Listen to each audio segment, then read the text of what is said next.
Welcome to this Scrabble stream. Let's get going.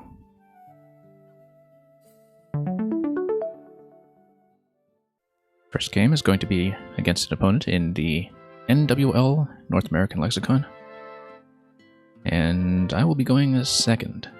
So, let's see how it goes. A little bit of duplication on my rack right now that we need to deal with, a bit vowel heavy as well. And also a bingo on my opponent's side, so we've got some work ahead of us.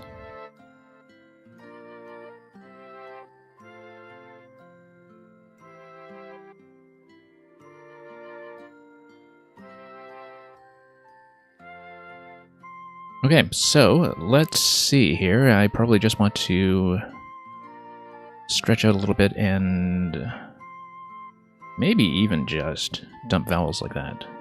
And then we leave room for T's up top. I mean, I could try to score better elsewhere, but right now I just want to get into a salvageable position, and here we are. We have Satinet and State.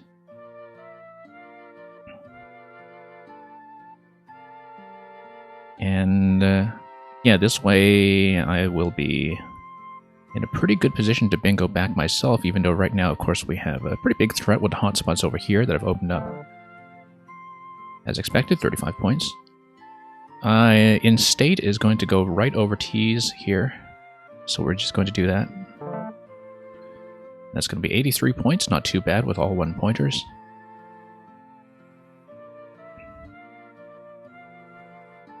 And we're not quite back in it yet.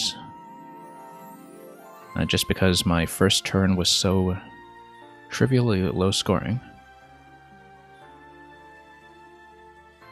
You can spell Vogon, my current rack, unfortunately. Characters from Douglas Adams are not going to fly over here. This is going to be another rack management turn, basically. Unless I can see anything really promising. Probably just going to do something that will allow me to dump the V somewhere relatively unintrusive. I'm thinking, you know, something like Vo here, that's only 14, that's not great. And then this lexicon doesn't take anything in front. But if we can find some way to open up a little bit larger, also I would like to look at something like this top position over here, except I don't think we really have anything promising right now, so probably just want to... No, that closes off like crazy. We don't want to do anything like that. That rebalances a little bit better, but kind of closes off to right. I think we actually are just going to go Vo. It does open up a bit of a threat over here, of course. And I'm a bit stuffed with O's right now. Not in great shape, only down by 30 points, which is surprising because it feels like I should be down by far more. But I guess Fairy didn't actually score that much. It does open up quite a couple of hotspots, though, for a follow-up. Right now, this is still fairly open. I don't really see a very accessible 5 that is going to go over there with what I have right now. Proven's going to score 26. Well, we're working with a lot of poo here. I could actually do Pogo. I kind of like that better. Opens up this bottom lane for an S for somebody who grabs it. It does open up that hotspot by the O, but right now I think I actually do want things to open up a bit. The other thing that we can do is think about Pogo in an alternate position for 16, but... And then that way, you know, you leave this open for the N and the T in case I draw into a bingo down. Given that, you know, this is not really going to be a lane. And this, not much in front of OI in this lexicon, so. But you can do this Pogo like that, and then you get a big lane up here, you get a big lane down there. 19 points, that's probably okay to work with.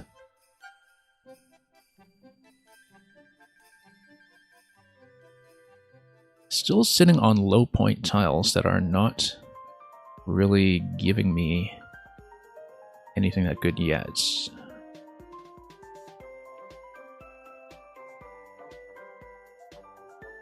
Yeah, should look at this, of course, and see if maybe we can think of anything that will end with AL, or, you know, would go through an I for ING, although that's not really a possibility on this board.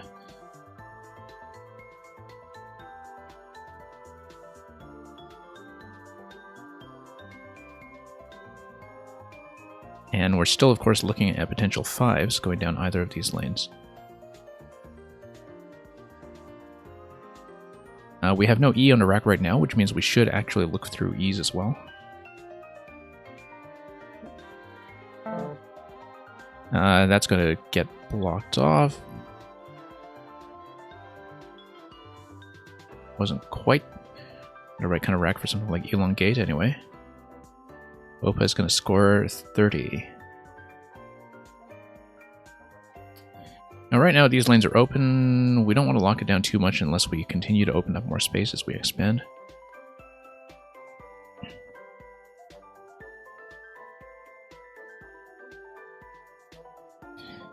And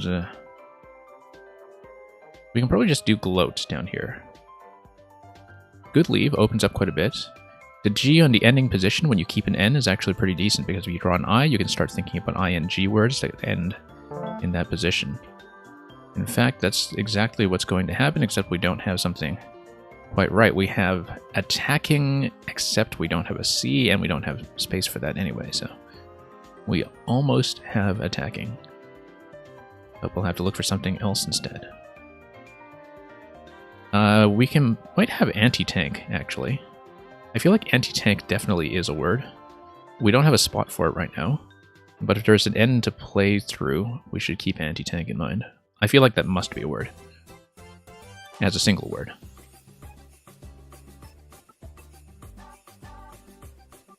But we'll jot it down anyway for later reference. If we do not draw anything into that position, we'll think about something else entirely. Probably going to look for some other bigger K play. And we might even just go straight to a tank in some position if we can't find anything better. That does start to close off a bit. It's nice that we have big hooks at the end of in state right now, because I am playing from behind. I want to keep things relatively open. Ideally, I want to unduplicate the T's and the A's. Ideally, I want to spend K, A, and T somewhere. But we're not necessarily going to get that. At least not necessarily going to get that anywhere good.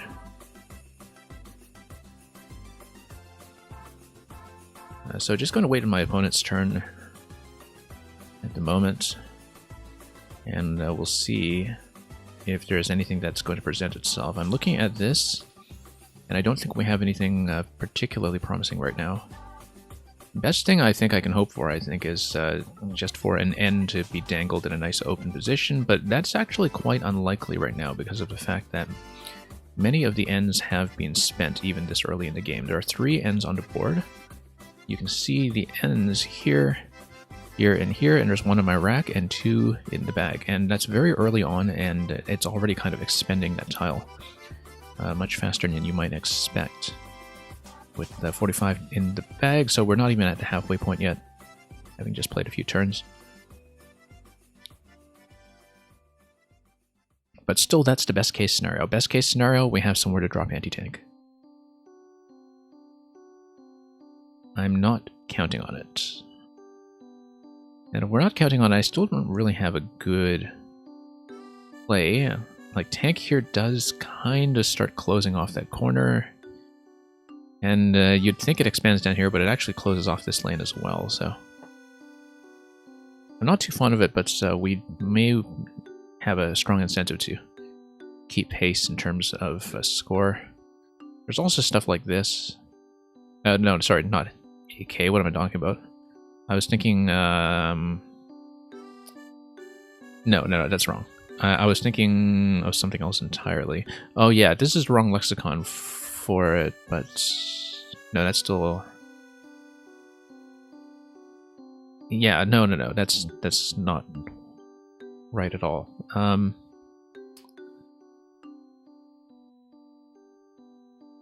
We can do something going that way. That would be maybe ideal. But it is going to be a long turn from my opponent here, which could mean any number of things. It could mean something like a double blank situation on the other rack, which sometimes consumes a lot of time because as the player, you know you have something, but you don't know what it is very often.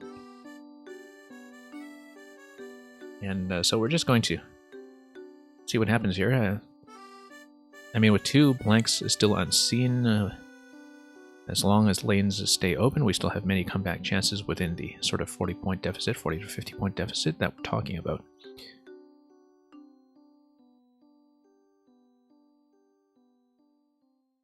Likely, I think, you do something like cat. It leaves a hook for iCat if you want, but I don't know why you would want to go there. That isn't a particularly promising spot unless you have something specific to set up on the triples. So that would be kind of a rack management play and perhaps too much of one. Now, if you go a cat over here, interestingly enough, lunge would set up plunge if you have a P, but both Ps have already been spent here and here. Now you go cat over here, that's only 13 points, but I have an A, which allows me to potentially do something here. It's risky, but I'm able to follow up and score if it isn't taken. If it is taken, I have a good chance to draw a bingo elsewhere, so I think this is actually going to be the play, even though it doesn't score much. Lunge only scored 20, so I'm not falling behind pace by as much as I would fear, I think. Okay. I believe we have something here. I can't remember if Nidated is good. Nidates is good.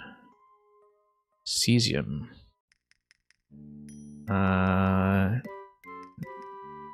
We should also, of course, look at this once again.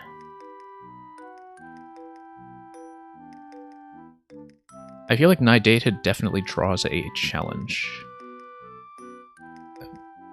It does fit. It does fit here. The longer we take to commit to it, the likelier it is that it is going to draw a challenge.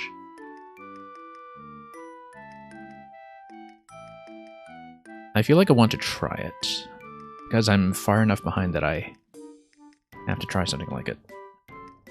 The only thing I should look at is whether we have something perhaps better over here first. Yeah, because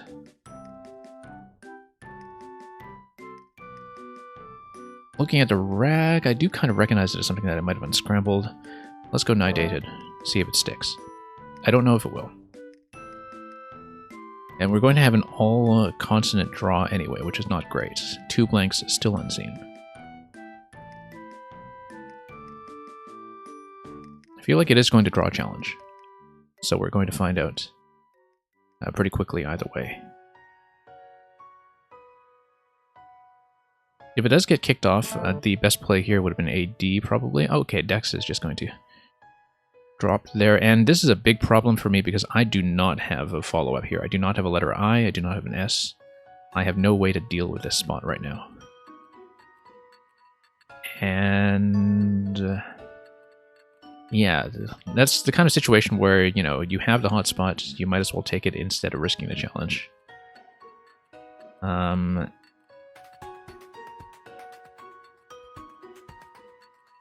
I think I just kind of have to dump towels right now. I mean, I could do something like Jerry, which doesn't score much, 16. I could also do something like Zhao over there, but it doesn't really get me out of consonant trouble.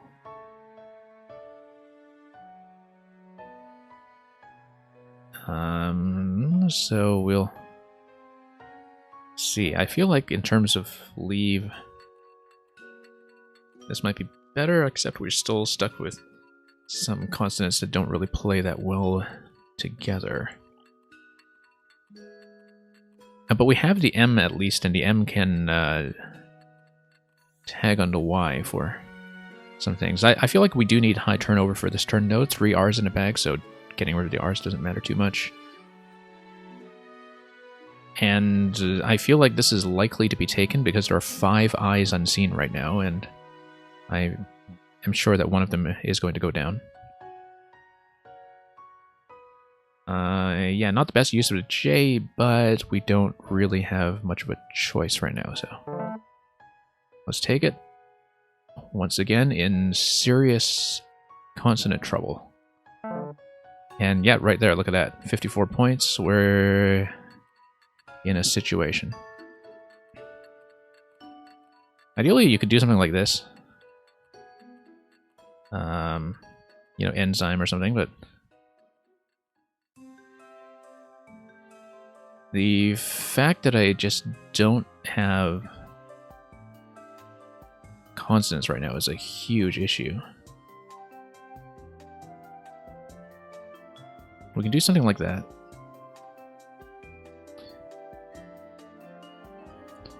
Yeah. It's funny because if I had kept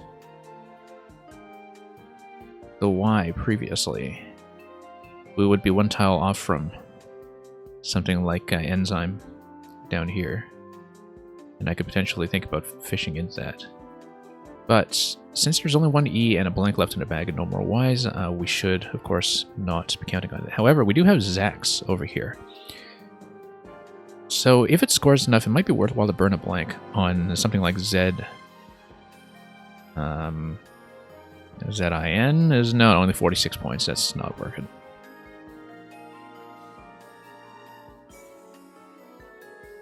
So we're in a bit of a situation here. We could, given that we have the last S, do something like mu over here.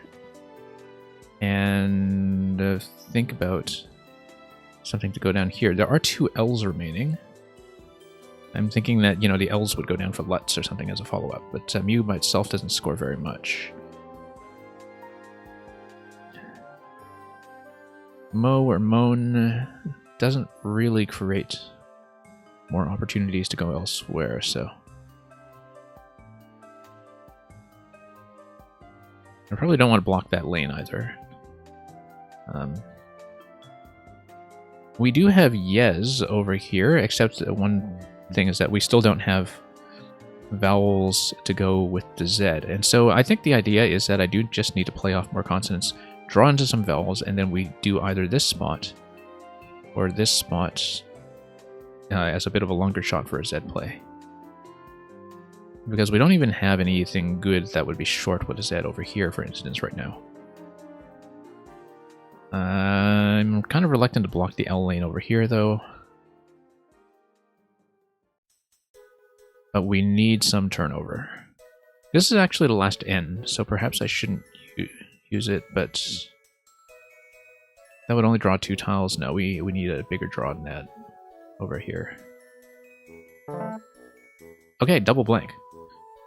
We might actually be in a good spot here because we have potential ING.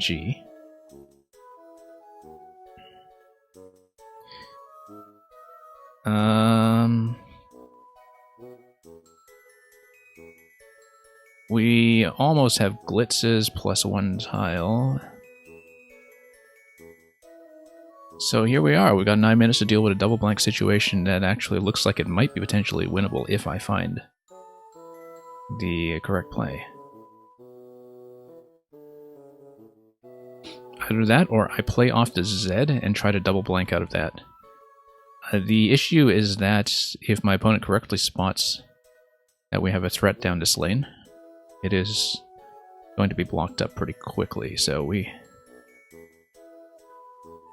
need to think about this pretty carefully.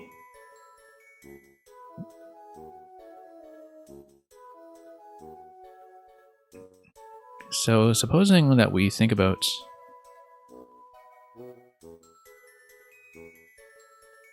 the ING ending, we should think about what vowel to put there. Not really going to work.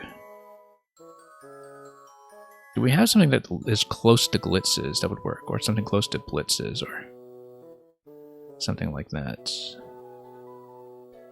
Also, because of a double blank, it might actually be worthwhile to spend one blank.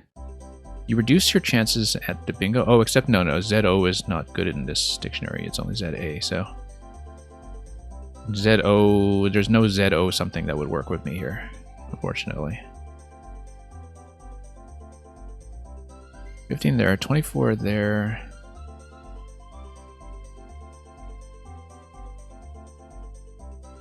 I think we take it. Unless we go like stylizes, maybe? Stylizes.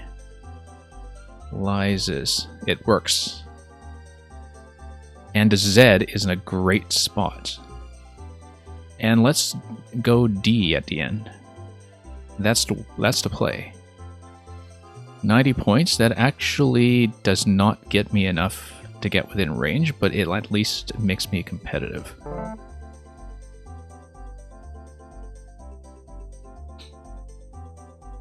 I'm glad we found it. I would have really regretted missing that. 90 points is going to be okay there. We actually have a couple of decent follow-ups with the A's. I'm holding both of the remaining A's. I, of course, also goes under decay, but the fact that A goes under decay means that I have one potential catch-up play there that is going to be extremely powerful. AB for 35. I should, of course, see if maybe there's anything else that we could do. There's 2 tiles left in the bag, so we are going right into the endgame here. And so not only do we need to occupy this quickly with AB, because if you look at the opponent's rack, yeah, he's going to get 29 there. I don't think I can catch him. But if we go AB over here, we have 359 and 35. That's going to be, what is it? 394, yeah. And then I would need to do something pretty spectacular with the rest. I don't think I can catch him at this point.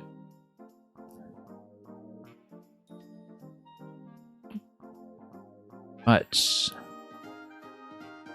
I should think about what I could do.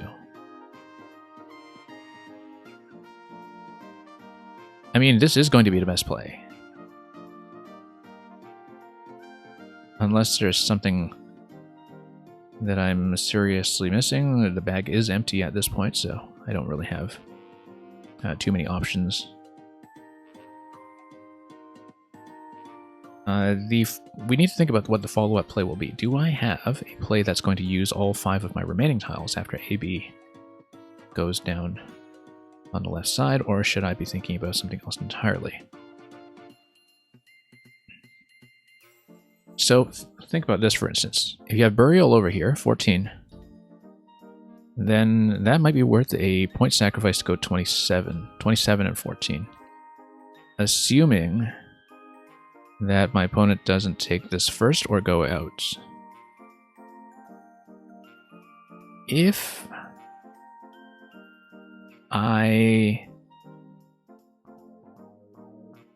Yeah, so the idea here is that you would be sacrificing 8 points here in order to create a play over here.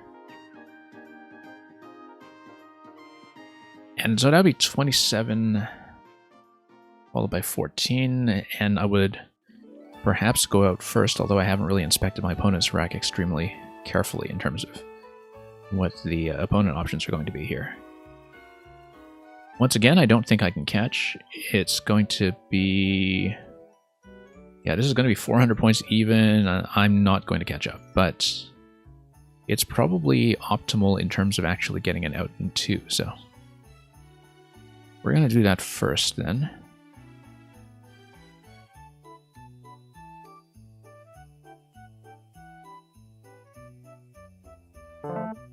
And then go for Burial up top. We do need a backup plan because if my opponent sees it, there's a good chance that this is going to get blocked. The thing I was considering was, is this a spot that he is likely to take if he's not thinking about blocking and just thinking about playing through? And the answer is kind of, because you do have a hotspot that's very natural up here above the P that is one of the better places to go. And so if that's the case, do we actually have any kind of backup plan? Not really.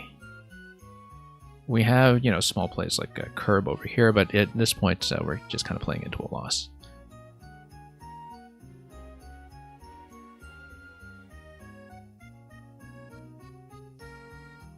So we'll see how it goes.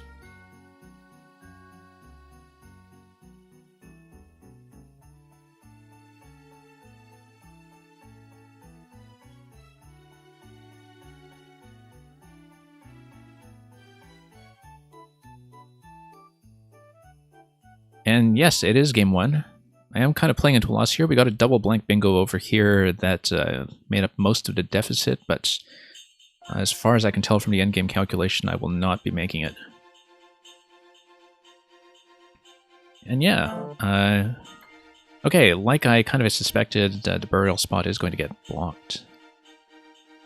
I don't know that we have a good play out of this then. ELO remaining is almost certainly going to be played off afterwards. So yeah, something like AB is going to be 22 minus 6, it's going to be plus 16.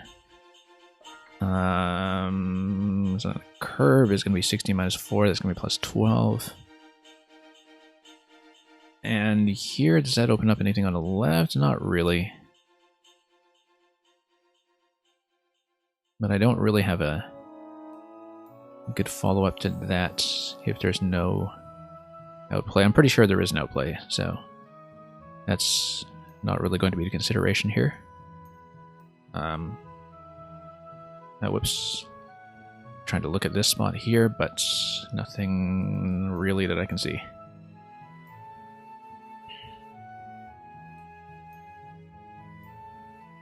I think I should just take it. Unless I am missing an out somewhere else, but yeah, like I said, I mean, that was just a calculation to sacrifice some points over here in case we managed to get something, and that's the out that I kind of expected him to take, so we're going to pass out of this. All words played are valid. I was not entirely sure about nidated, but it was familiar. The rack was familiar, and I figured that had to be the thing, so that was successful. Very well done to my opponent. Very high-scoring game.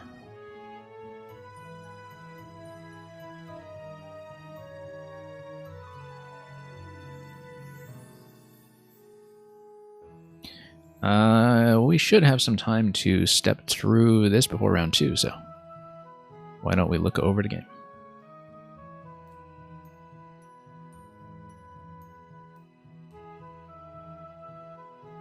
And yeah, at the same time, I want to check anti-tank because I didn't have a place to play it through earlier, but I was pretty sure it was good, and it is.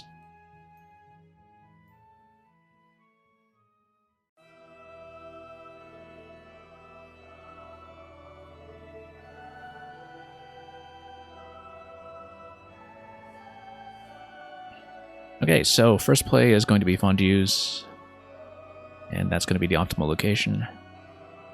I was thinking about something like a T-play somewhere, but I wanted to open the board, so I don't know if this was the right idea. Ease doesn't score well, it opens up hotspots, but I felt like I needed lanes, and I did get one, so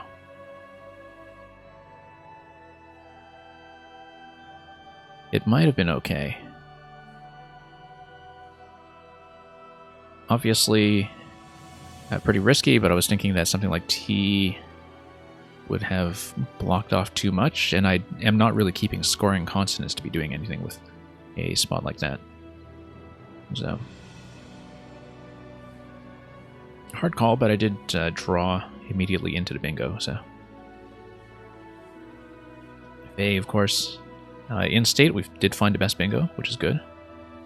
Faintest, Satinet. Most things pretty easy to see here, but in-state immediately presented itself, and we were playing ease with the T-hook in mind anyway, since I had to double T. And yeah, this was very much a vowel dump over here. Vog, where? Okay, we played Vo down here. Vog over there. I don't know about that. That would have really locked up the top left corner at a moment when I needed to come back, because you're not going to have anything go over GI. You're not really going to have much played for a while along the VE. And so even if I had seen something like that, I don't think I would have gone for it. Pogo, which we'd seen on the next turn, would have been available now, but NTV, I don't know. I would have kept that. So Pongo is an interesting choice here. I think I have seen that O hook on Pongo before, but I wasn't quite sure. It's an anthropoid ape. And so yeah, we did something that equity-wise was pretty poor, and I wasn't happy with it, so this was kind of a turn worth considering, but yeah, equity-wise it was kind of a tough call. Like, I would look at some of these plays, I'm not really that satisfied with any of them.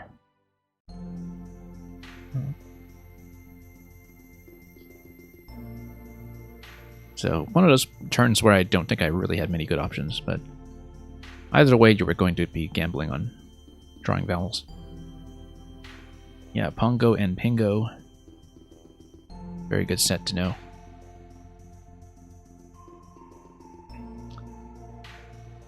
Oh yeah, Pongo. I wonder if it takes the OES. In fact, let me just... Okay, so it's call-ins only. That's why I wouldn't have seen it. Or would not remember seeing it. I do know Pingos because it is something that goes with pigeons. And something else, I think. Yeah, Epigons, pigeons, Pingos. But Pongos with the ES is not in. Opponent misses envelops. Lucky for me. Hard one to see anyway, so...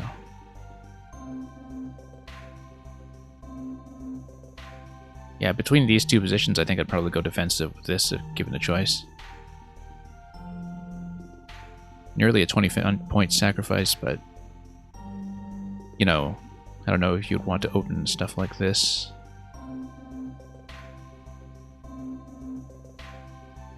Maybe you would. In some ways, hotspots like this, if you have a couple of them lying out on the board, actually do benefit the player who's ahead in a very counterintuitive way. Okay, here's another turn where, once again, you're looking at potential Pongos and Pogos and such, and we do, in fact, go with a Pogo, because in this position, I think it's the most open for some kind of follow-up along any of these lanes.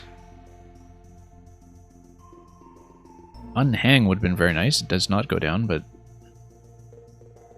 I guess if you unhang a painting, that's what it is. Hangul, I believe, is the Korean alphabet. Yeah, the Korean alphabetic script. I don't think I knew that it was good as just a single word like that, in fact, but it does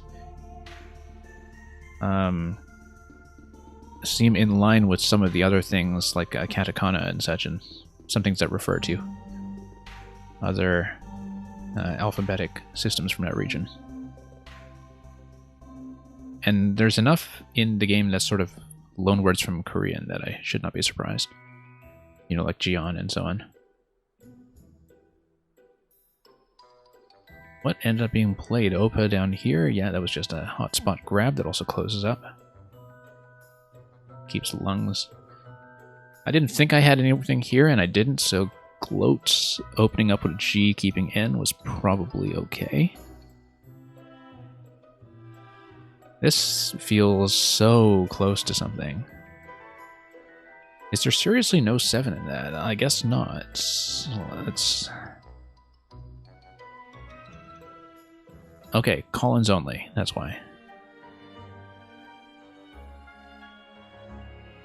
And, yeah, this was the turn where I was thinking that I would hope for N for anti-tank. We did not get it.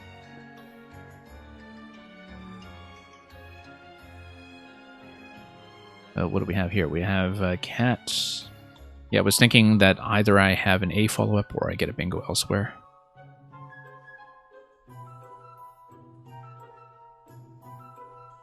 And then Cesium is a pretty good play. In queues, that's very nice. But Cesium theoretically kind of closes off this hook. It opens up for me, of course, but in a more difficult spot to deal with.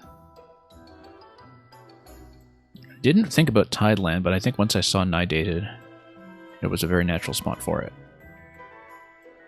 And I didn't bother looking at the other spot up top.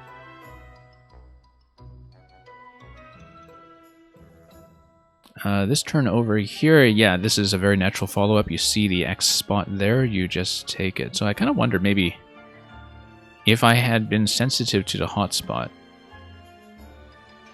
would I have considered Nidated here? I don't know that I would have, because you still have the triple here, you still have this times 6 multiplier here. Like, it's very hotspot sensitive anyway. Like, I think it makes sense to,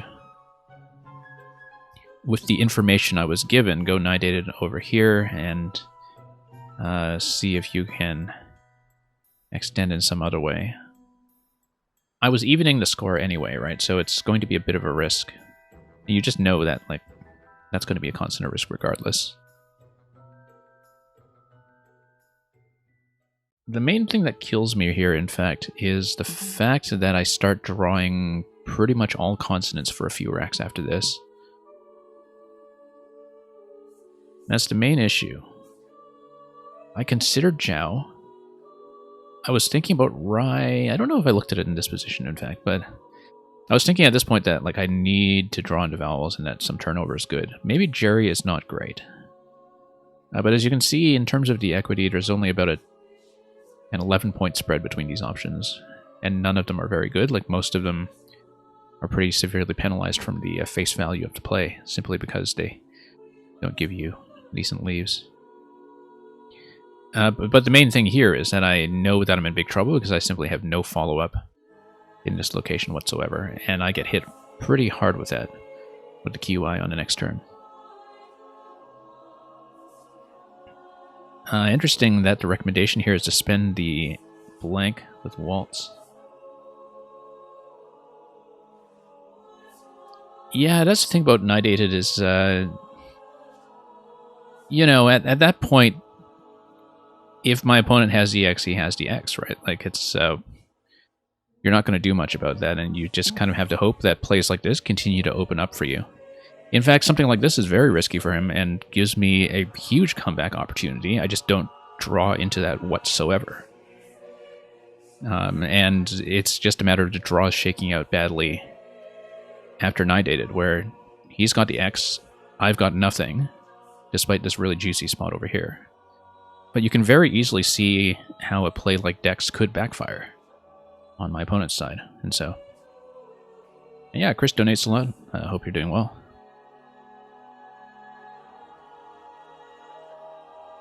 And, yeah, this play over here, that was the rib. Okay, I missed Glazius. I was looking at, like, glitz type stuff up here. And, you know, it's a double blank situation when I don't have too much time. I probably should have looked at this more carefully, because Glazius should have been an easy one to see. But I think I was so consonant heavy apart from the blanks that I was a little bit stuck with thinking about, like, things like the T or Z as going together. And I mean, I was pretty happy with Stylized when I found it, but Glaziest is kind of pretty clearly better. I guess Stylized does open up some volatility on the triples, but at this point I need the points, right? So that's just a miss. Like I said, though, I'm glad I found something that turn, because Stylized is in a pretty tricky position here. There's just no flexibility to do anything else with it if you don't see Glaziest. And, yeah, okay. Let's see here. Wooer would have been quite nice. War in the same spot is still going to score very respectably. This is just within 2 points.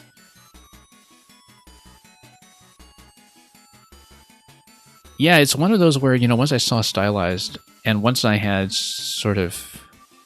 Once I saw Stylized and once I saw that it lands the Z on the triple, I was thinking, okay, I'm probably not going to do that much better than that. But it's kind of true that, like, Glaziest I really, really should have seen, and... Considering that I was already looking at, like, GL starts for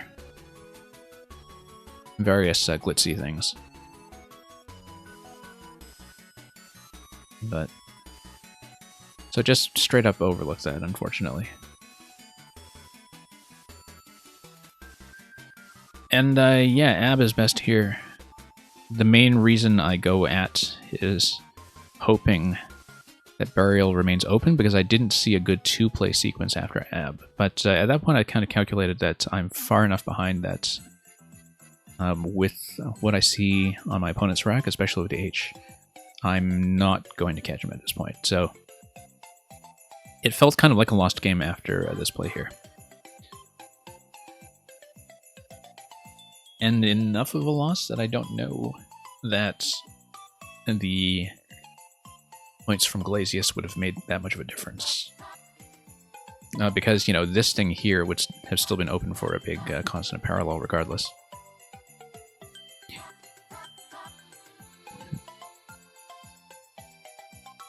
Urbia.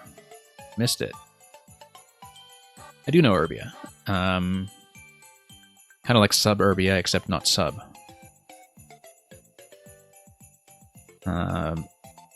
And I just didn't see it. It is not a winning play. It is a plus 20. But it gets you within a bit of a more respectable spread. And it's good to know 5s anyway. Especially if you've been playing as much Babel Royale as I have in the last few days. Strong incentive to know things like 5s. Cole is the natural play there. I don't know if I had an out sequence that would have blocked anything. No, because you get Loge, you get Cole over here, you get tons of spots. Hole over here. It was pretty much a guaranteed out on the next rack, so... I mean, I didn't find a best play, obviously, because I missed Urbia, missed Abery, which would have been kind of a plus 5 on top of that because of spending the extra tiles.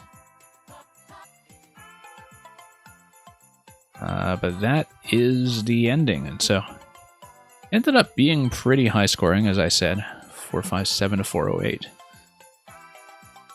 But I was behind by about 50 to 100 almost the entire game, and so that just came partly from, you know, not being able to get some scoring going at the start, and my opponent being able to capitalize on hotspots for a lot of those middle plays to build up a lead quickly. But that's how it goes. I may have a little bit of time before the next pairing. I'm going to go back to the lobby for the club and see if there are any other games going on that we might be able to spectate briefly. Yeah, good game though. This one was very enjoyable. Despite playing from behind pretty much the whole way through. Yeah, all games are concluded for the moment, so we're just going to wait for the next pairing. Mang, welcome. Mang, we finished Circular Catapults yesterday. I ran at a bit of an early time, so it was probably not convenient for you to catch it live, but we did run it, and you'll be able to see that in the VOD. Round 2 pairings are coming up right now, so we're just waiting to see who I'm playing with and what lexicon we're going to be in. Lantis, welcome as well. So yeah, good to get back into this game. We haven't streamed it in several weeks, since probably September, in fact. Mostly because most of the people I play with online had gone back to playing in over-the-board clubs when the pandemic was calming down. Now that the pandemic is picking up again, unfortunately, a lot of them are congregating online again, and we had enough people today for this group to provide a couple of rounds for the stream.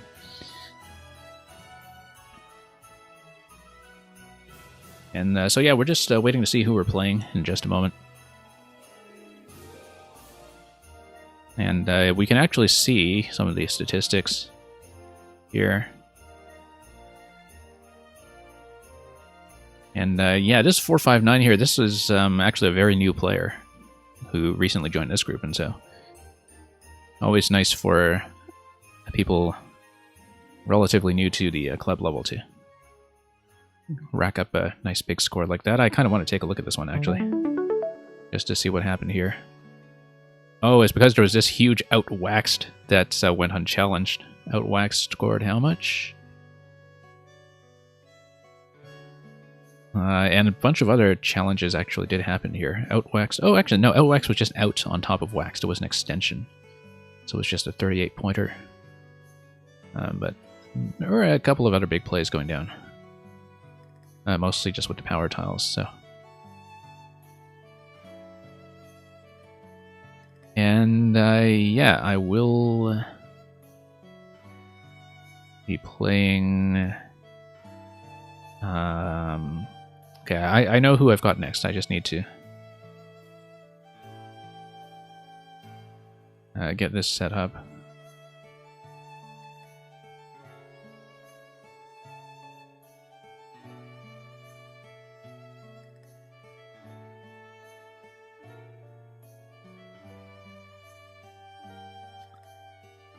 And so yeah, Outwaxed, as I said, was not valid. And it seemed like it was a lot of big sort of 40 to 50 point plays in that round. I'll see, I may have to send a match here. And we're just trying to figure this out quickly.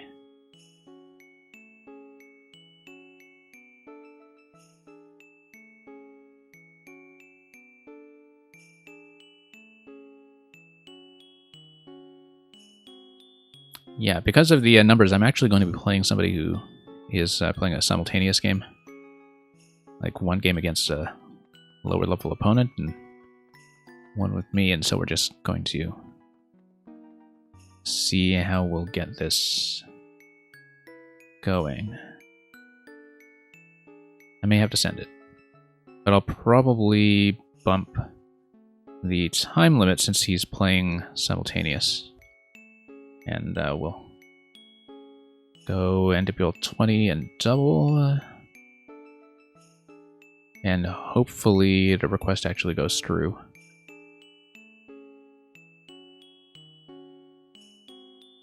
Yeah, with this club, the nice thing is that when they do have an odd number, instead of people taking it by, there are usually some players who are willing to play simultaneous games.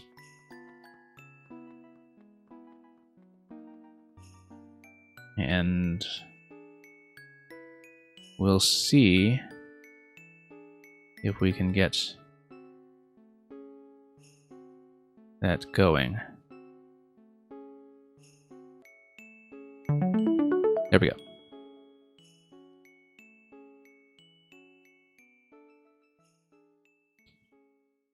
Okay. We have Freaked. Let's just play Freaked. Let's figure out the position that we want to use to play Freaked. So, this opens up hotspots in the middle and scores less. This makes the triple on the right difficult to access, scores slightly more, 78 over there. No, actually, this scores more. Because... Wait, why does it score more? 84...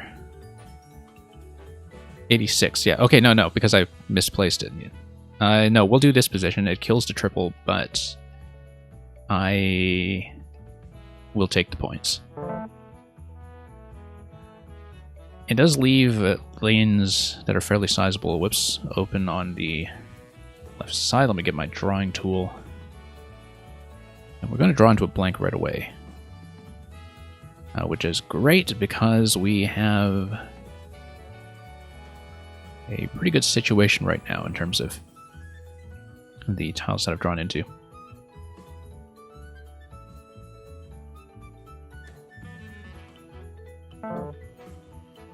Okay, mate over here. Zed is going to go over this for Zed, so we could play something like Zap, and it's going to score like about 50 or so. That's almost certainly going to be best. I really don't see that anything's going to do better. We even have the M for the follow-up on top, if we eventually want to do that. Yeah, no need to sweat over this turn. I think it's very clear that you grab the hotspot. Okay, we've got a pretty good rack again here. We have enamels. We have probably a couple of things that end with like men or men. Not quite salesman unless we have an S to play through, but I feel like there's something else in enamels as well, but it's just the first thing that comes to mind, and enamels will go down in this spot. If it gets blocked, we will need a contingency because I don't see a good place to play it otherwise. So we should actually try to look for something that ends with a vowel, ends with an E specifically. Because then that would go over. But that's not an issue because we will get enamels. I'm just trying to look at it carefully in case we have something that positionally is going to be a little bit better. But we shouldn't spend too much time on it, I think. Like, this is pretty good defensively. The vowels aren't in bad spots, so I believe I should just take it.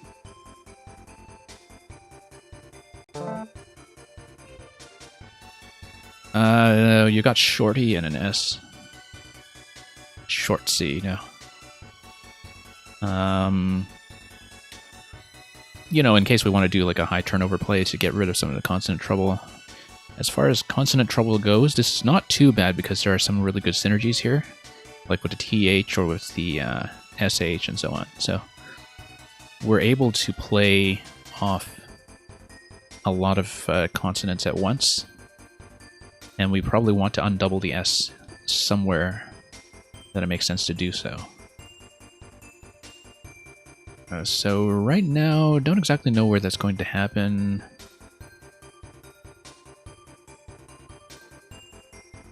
But, you know, if we have like a shy or thy or something. There is no NY in this lexicon, we're still playing NWL. So NY will not go down, but that would have been a good location otherwise. Trying to look at whether we have a good way to use the Y on a hotspot somewhere, or like on an M hook. Okay, deity. Let's see.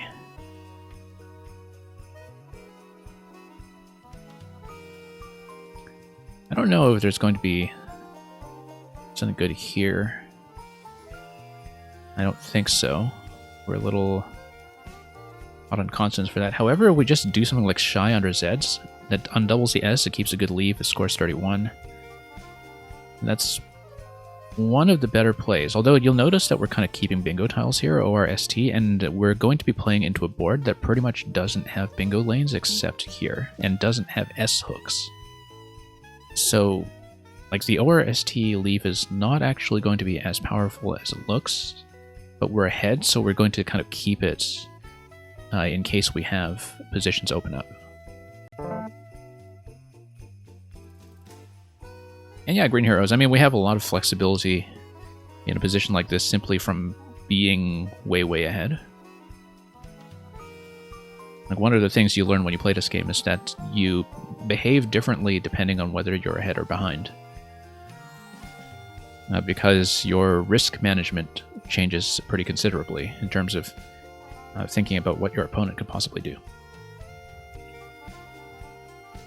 Okay, so here, I mean, obviously if we have a queue somewhere, we go like Questor, Equator, Questor, Equators, but we're not so lucky.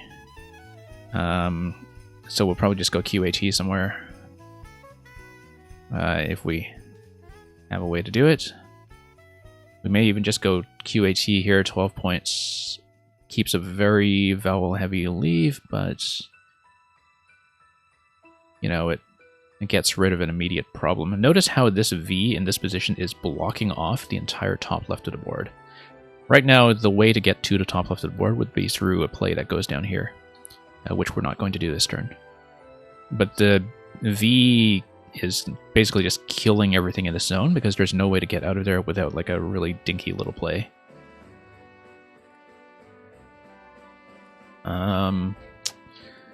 So let's think about this. I think priority here is just to dump the queue. And it actually opens up an S lane for me. I just need to draw some consonants into it. Okay, this is going to be Sonora and Horsen. Sonora, Horsen, and I don't remember if there was another one in here. There might be. Sonora is just going to go down here if we manage to get it. It's also that's going to be 85. It also goes down here for 78 if we want to open up on the left side. We, between the two choices, would want to go here because it doesn't open additional lanes for my opponent. If we go up here, then suddenly we have a lot of possibilities for him to start building a comeback, as well as a way to access this triple over here. So we're likely to go with this, but the important thing is that we are guaranteed to play. Qatar, unfortunately, is only the country and only is ever spelled with a capital letter. Green Heroes, so they can corrupt their way into hosting the World Cup, but they can't get in the Scrabble dictionary.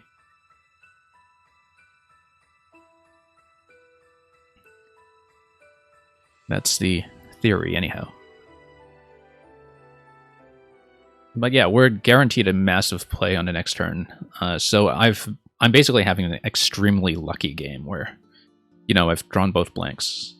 I drew bingo on the first turn. I'm just drawing a natural bingo out of a QT play. I've got places to go. Like, there's no way that both of these are getting blocked. I'm in fantastic shape. And as you play more Scrabble, you wind up on both sides of this kind of situation often. And so it does feel like some games are decided by luck, but that's why you play over a large sample size in tournaments, and by the law of averages, it just kind of evens out. You're going to have some good games, you're going to have some awful ones. And, you know, even if you do get lucky, you still have to find the plays, right? Like, it's still a bit of an intellectual challenge to play into it properly. Okay, so this is going to block Sonora in this position. Let me make sure that I don't have an alternative here. I don't think I do. Actually, F with Horsen would go here for 88. It does open up this hook over here, though. But the fact that it's a closed position, and the fact that this is likely to kind of lead into a hotspot play makes me think that this is actually going to be okay. Like, yeah, you might have an S play here, but it's actually less volatile, I think, than going Sonora up here and potentially having the board open up very, very quickly. Because we're only halfway through the game, right? Like, unbelievably, situations like this are losable positions. Because I'm going to be 200 points ahead, but when you're only halfway through the bag... I mean, we have spent both blanks already, so it's not really that volatile, but it is possible to lose games from situations like this, and we have to not do that. So let's just go Horsen. And... yeah, I don't remember if there's another one in here, but we can look that up afterwards. Now that we've dealt with it. This play over here, the priority, of course, is to just get rid of the V and W, because they're terrible. It's going to be something like, you know, vowel, or even vowel. Actually, vowel would be fantastic here. Still 5 E's in a bag, so I don't mind spending the E. The V is going to make everything awkward for the same reasons as this V over here. I think this is pretty clearly to play. A little bit heavy on vowels here. We're going to try to get rid of some vowels on the next play. We got rid of a vowel on the previous play, but now we'll get rid of some vowels in a literal sense. ET does take an A on the end, so that's something that we should be thinking about. But I don't really have a good way to play off of it there. I was thinking like a play like NAOI, like this. It does open up these spots here, but it's not really worse than the E ending or the A ending that already existed down there. And, you know, you are unlikely to score too much off here unless you have like OXO or something. You have a consonant on this spot, which is fine because it's going to defend. I think that's likely to play.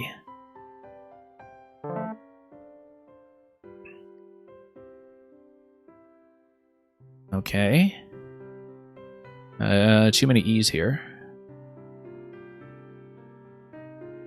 So we will likely just play some off. We might play any E, we might play any G. We might just do this because this will totally kill this corner. Like, it pretty much kills that corner for good. This is a spot we have to deal with. We can't really leave it, I don't think. But I would like to deal with it in a way that solves my E problem. On the other hand, I'm so far ahead that I probably could leave it and be fine, but, you know, you don't want something like an X play to land here and stretch out. Like, even when you're way ahead, it's good to practice playing responsibly. But I'm just sort of looking at this and wondering if I have a good way to deal with it. I mean, I might just go G. The thing about G is that it will take some letters in front. Both the A and the O go in front, so there actually is the possibility of a nice fat parallel play going here. The one that we would be most worried about is something like JO. Like JO would score 10, 11, 12, 13, 14, 42. Like, would score about 50 points. And we can outrun that. That's not a huge issue. But if you were in a tighter situation, you wouldn't play this because of the possibility of JO or in Collins JA. But if you look at the pool, that's really the only thing we're seriously worried about. The only other big consonant that goes in that spot is W, and we don't really care. The main thing I want to take care of is the possibility of a big fat bingo going down that lane.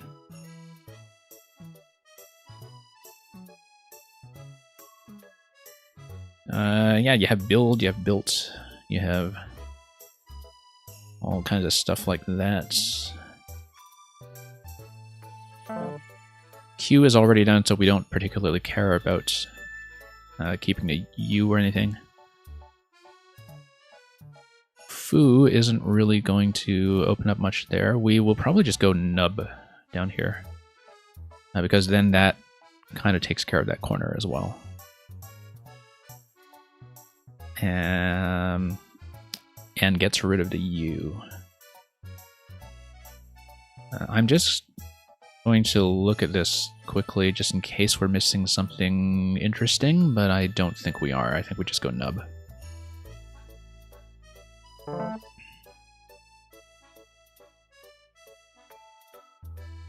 Okay, we do still have a couple of I's floating around, 2 more eyes that are unseen on top of the 2 that are on my rack. You see that my opponent is still trying to create more high-scoring opportunities. And we're in a comfortable position right now where we can afford to just try to kill as many of those as we can.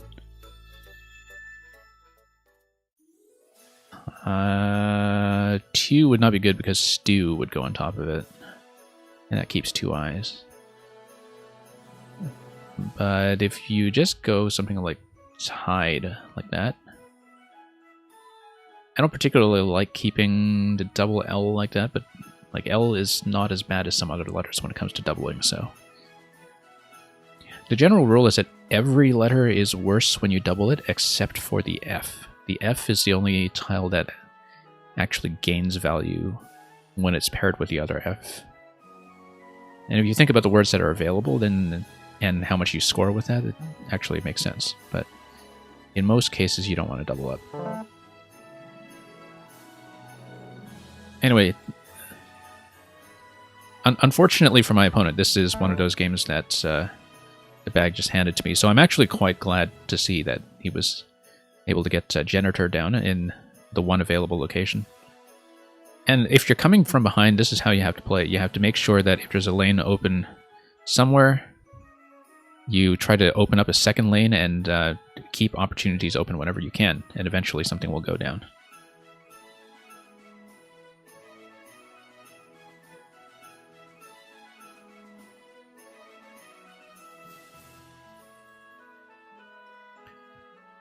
And so yeah, I'm very glad for my opponent, honestly, that this managed to come together.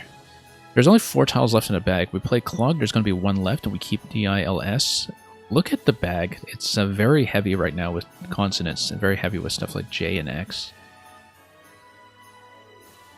We're likely to just draw 3 consonants, and then we have to think about nice open spaces to play through for vowels. And there aren't that many. If you think about, oh, you know what? We can actually keep O. If we keep O, we have potentially the last O, which will allow me to try to set up the JO play here if we draw into the J. And if we don't, that spot is still basically mine to take unless we have an A play there. And the A plays are not going to score very much if you look at the available consonants, because in the available pool, if you look at the consonants C, G, J, and R, W, X, the only starting consonants that go in front of the O and the A, actually the only ones are N and S, and so like you're only really going to have a 1-point play here from my opponent if he takes that instead. So let's see if we can set up for something fancy here with JO, if I do pick it up. And let's just play something else completely. We can just play, like, maybe like Dill or Sill, I think is good. I want to say Sill is good, but there's something, like, there's one of the I words, like ill or ice or something, that take a crazy number of consonants in front of it. And I don't necessarily remember what it is. But we can also just do like Sell over here. I don't like that because that opens up to triple. So we might actually just try to make a small play to try to set up JO. We can also do Till, although I'm kind of reluctant to spend the vowel here because that is the last I. We have one S that potentially allows me to go down here, but there's also one S in the bag that my opponent could use to do the same thing. So we'll probably just go like with something silly like Dill. And keep 2 vowels into a very vowel-poor situation. Yeah, let's just do it. Okay, I do not get to J. There is 1 tile left in the bag, but I'm not going to pick it up. So, yeah, unfortunately that idea does not go. But basically, if I put S over there, that's 23, but we likely have other ways of using the S that are much better. We can probably have something like, you know, Cox for 22. Here's Mick Jagger coming in.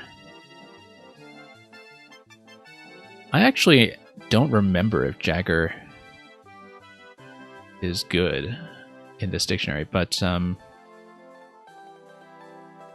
the other hand, there are certain people's names that are kind of memorable for actually being playable in Scrabble, and I'm trying to remember because Mick Jagger might actually be one of them.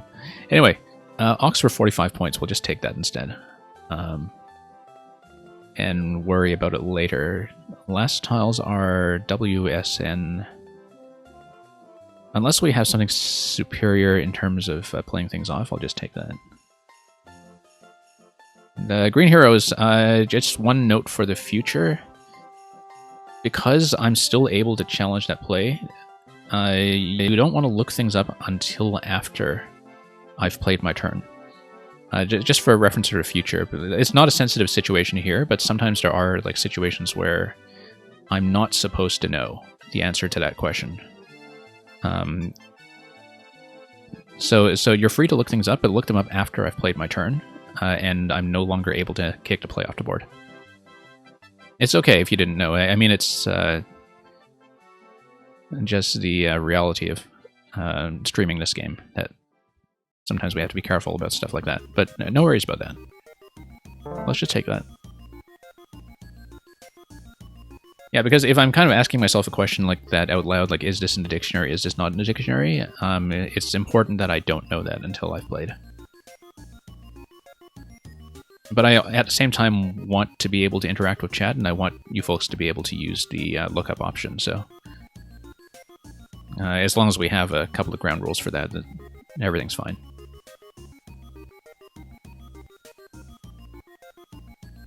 Anyway, the C's are pretty awkward, and I feel like they're not really going to go down.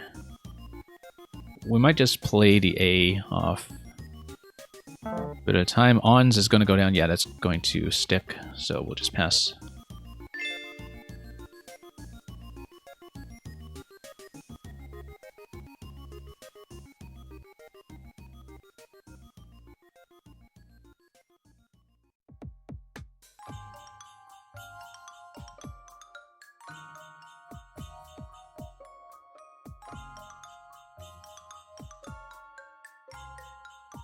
Okay, so, yeah, this game, not really that much to talk about simply because this was a bit of a luck-based win in my favor, and games like that go both ways.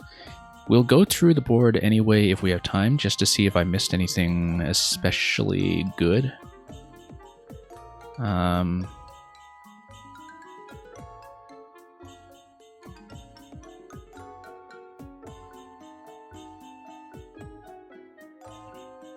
But let me just reset the drawing tool here first, and also make sure I check the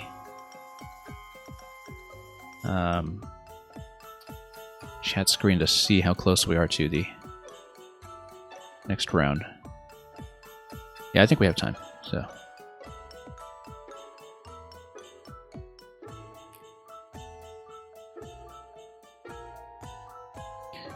Okay, first play is Freaked. Well, we found the best position, I think. I mean, Fakirs is the other one. The interesting about Fakirs is I believe this is the same word as F-A-Q-I-R.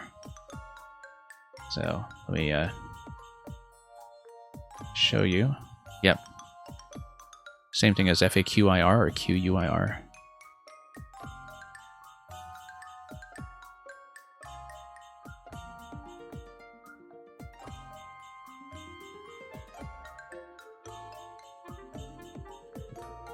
Freaked, Fakirs, that's all there is. I mean, it's pretty easy to see this one. My opponent misses Airdrome on the first play. Not an easy one to see, although error is actually one of the prefixes that is worth checking often because it does go with a lot of stuff. Like, there are a ton of error words. It's one of the better prefixes that people don't necessarily think of as worth checking, but then, you know, you start looking at words by probability and you see error this and error that all over the place. And yeah, lots of dromes all over the place. Syndrome, velodrome, rollerdrome in Collins. Loxodrome. What's a loxodrome? Let's check that.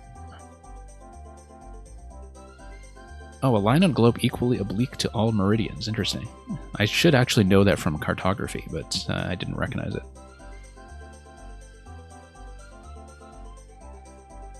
Yeah, so many dromes.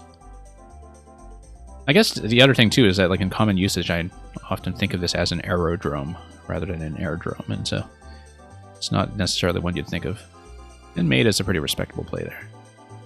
Zap is the obvious play. You could go Za if you want to continue building, but as you can see, pretty sizable equity difference there because you don't want to keep so many conflicting consonants. Yeah, a couple of things that can be done over here, but Vire will go down, and Vire is going to kill the top left, which is something that in this position hurts my opponent more than it hurts me. Hang on just a moment while I see here. Enamels Molinas. I don't think I actually knew. I'm surprised I didn't know this, actually. Because these two would go together as a set. So let's see if there's anything else in there, too. No, it's just Enamels Molinas. Molinas is what? A condition marked by black tarry stool. That sounds very unpleasant. Look at this kinema, which I guess is cinema. And it is. But anyway, we found enamels. I'm happy with that. Look at this. Very difficult to see. Idiotype. Also would be fun if you ever saw like idiots on the board. You would just put like YPE on the back of it and make idiotype. That's something else to keep in mind if you're playing Battle Royale, where things like extensions and connections are extremely useful to visualize. But what a fun one. Absolutely understandable that my opponent wouldn't see it. I don't think I would have found it.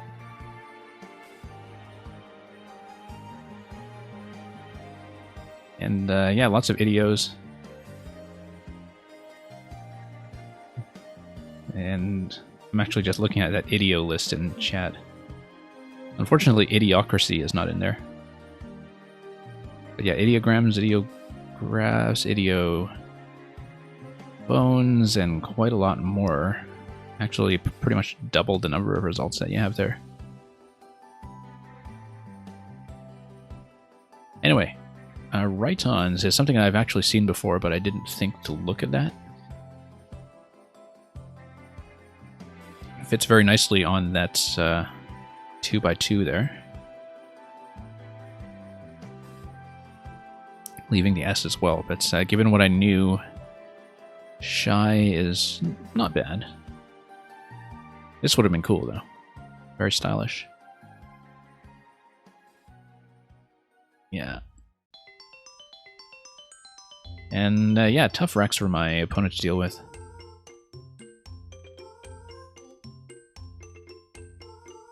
Yeah, basically, my opponent was in a situation in this game where there were racks with really, really great plays, but then the next play after that was usually much, much worse. So I guess it's kind of analogous to what in chess they call a sharp position. But QAT is kind of correct here. Interesting equity with the QO exchange, yeah. I think positionally, though, it doesn't really make sense because you're getting into a situation where if you're keeping AERST, where are you going to bingo, right? Like, this is the only lane. This is the only lane you're keeping 2 vowels, 3 consonants. You're counting on ending on a vowel there, or you're counting on your opponent opening up. Which he does have, to be fair, plenty of incentive to do. In this situation, I think I strongly prefer to play off the cue, but the evaluation really does make it look close, doesn't it? It's within 1 point equity over here. So I think it's one of those things where, like, you know, the equity calculation is not as useful in this situation, but is a good thing to keep in mind if you're on a much more open board where a bingo is likely. On this board, though, like QAT making the S lane is, I think, clearly best. And Toil. Oh, okay. Yeah, that would have been a good opener. But once again, really difficult situation for my opponent here, sitting on 1-pointers all over the place without that many good options. And yeah, it's just Horson and Sonora over here. I think it's only those two in that set anyway. Let me just check that quickly.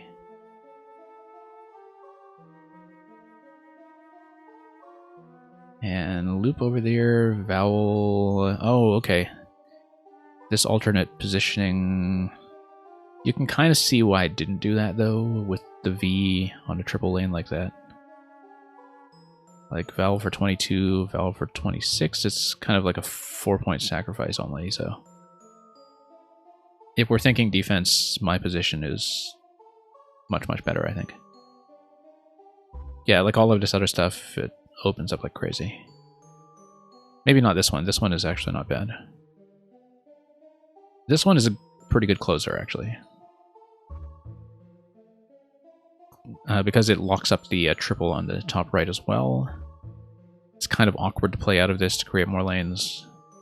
Like, you know, vowel in my position is still able to open up after one play, right? Like if you have something coming down through here. But I think in terms of just sort of exhausting some of this space, this is totally a fine play.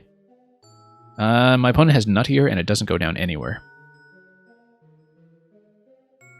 Which is very unfortunate.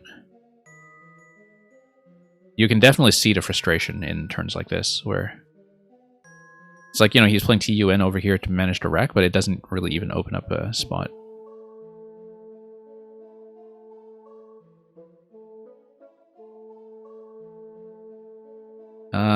Anyway, I played up here. Yeah, I guess. Ooh, Aeolian, look at that. Wouldn't have wanted to open it, but fancy to look at anyway. I think I'm mostly concerned about closing up. I don't think my play was unreasonable. 13 equity. Okay, it's way down from a lot of the other plays, but significantly safer. And this seems like it's probably the best closed play in terms of a good play equity-wise that is going to evaluate well. So maybe that was preferable. Either way, I was basically trading this lane for these lanes, right? Like, so I'm opening up slightly. But that's alright. And my opponent has Bornite and it doesn't go down. Bornite, interestingly enough, would have gone down here if I hadn't blocked that position. So if I'd gone OI over here, Bornite comes down. I think it's Bornite. Anyway, let me just check that quickly. It's a pretty common one, yeah. And so yeah, once again, you can totally see the frustration here when he's starting to draw the good racks. And at this point, I've started to lock up the board quite a bit. Yeah, Elegit. I always forget about Elegit. Because Elegits, I think, goes with Elegist as an anagram. And it's a really nice pairing to know if you have to fuss around with a T and S.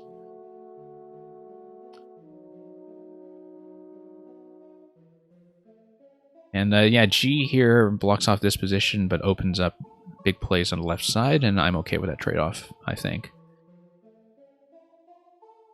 I don't think there are any 7s in here anyway. There are no bingos. Pairings are going to be up in a moment, so I'll be getting out of here soon, but let's just blow through the rest quickly. Buttled, if you're a butler.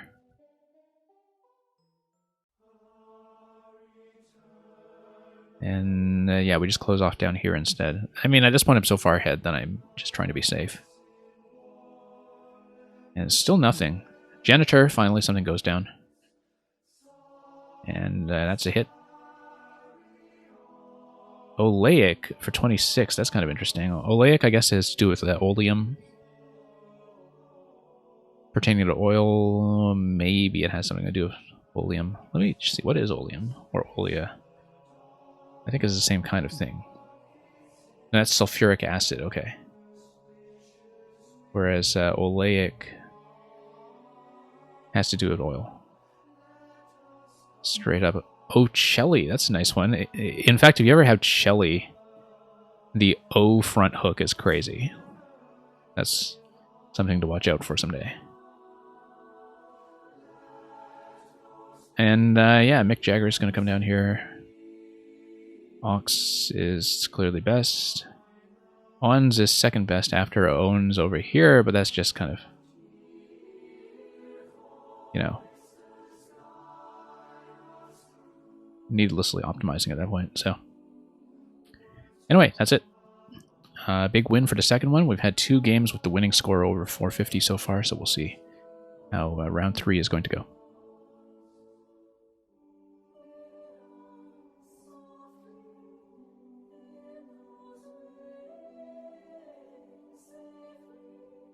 And I'm just going to get my pairing and my lexicon in a moment once we connect.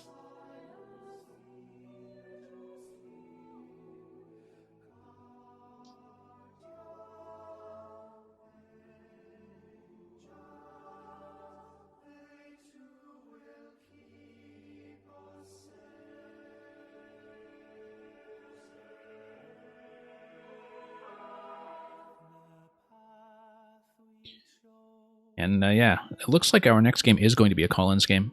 We haven't had one today, so that'll be nice.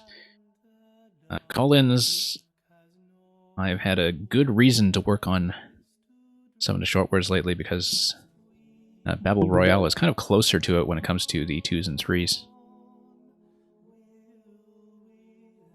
And yeah, we'll take the timing here. It's going to be a game in the new CSW 21 lexicon. It's going to be my first game in this lexicon, which is the latest revision of Collins that has taken out the offensive words. And so we have to remember that and not just be complacent about Collins accepting everything.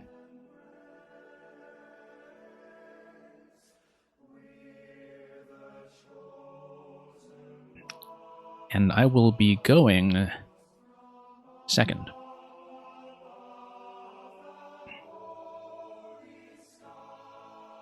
So we'll see what the first play is going to be. I am not really keen on the the doubled I's here. We'll probably be trying to play off something like, you know, wild or something very similar to that. Actually, there's a nice Collins 4-letter word that is good to know. It's Willy, which is actually referring to a specific kind of spirit that is associated with the ballet Giselle, because there are the characters in Giselle called the Willies, which is spelled this way. And I think even the dictionary definition refers to those specifically. And so this is a Collins-only word that's quite useful as an item. So we'll likely be looking for something like that.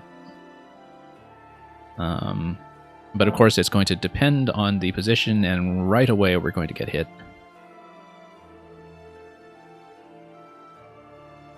And so yeah, let's not get too attached to the current idea. Let's think about whether there is something else I can do to manage the rack.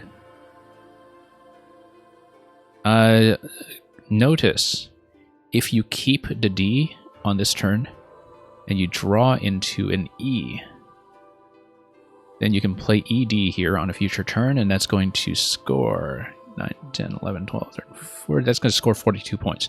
So we want to keep D, and we want to keep this area open in case we draw an E, because that will be a very sizable comeback play. With that in mind, I will probably want to do something in positions like that. Wilt, of course, does kind of open up a vulnerability on this side here. And not necessarily to my advantage. I'm thinking of stuff like a howl or such as well, but I don't know. But the idea is that I should kind of encourage my opponent to go left in case I actually do get a chance at lightened. And so I'm just trying to figure out how we're going to do that here. Obviously, if you wanted a bit of higher turnover, you'd do something like float, but keeping I into that is really not great. I don't think I would do it. So, other thing that you could do is something like flit, which keeps a more balanced rack, but still has to deal with the W afterwards at some point. So I'm thinking like maybe flit there or wilt there. Or lift. No, not lift. Like...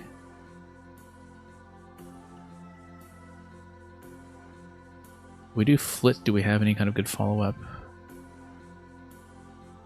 I don't know about that. Let's see here.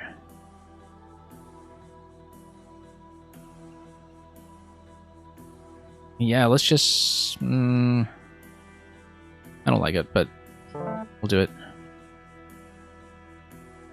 Surprisingly reasonable rack. We do get the lightened idea right here for 42. But we should, of course, look at alternatives as well, because we are pretty close to something, and we might be able to manage our rack into that if we have a promising play. As we talked about in the last game, we should actually look at the air prefix. Oh, look at that. Lightened is going to go down ahead of me.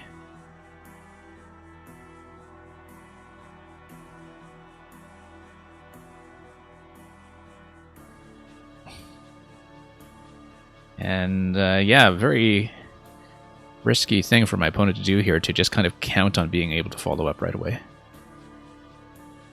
So we just got outraced into that. A couple of other things we should look at is stuff like the WARD ending or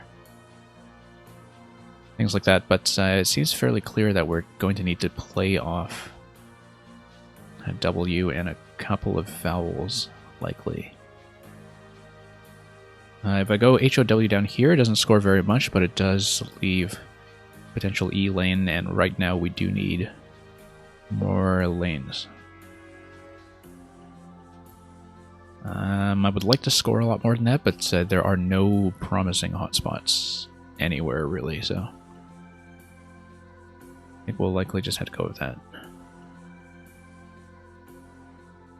But I'm just looking at this carefully in case we're still missing something, like maybe 3DL.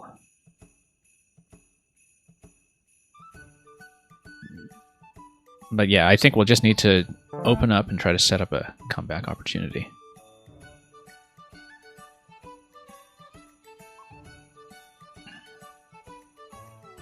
So close to something like Invader, but unfortunately not quite.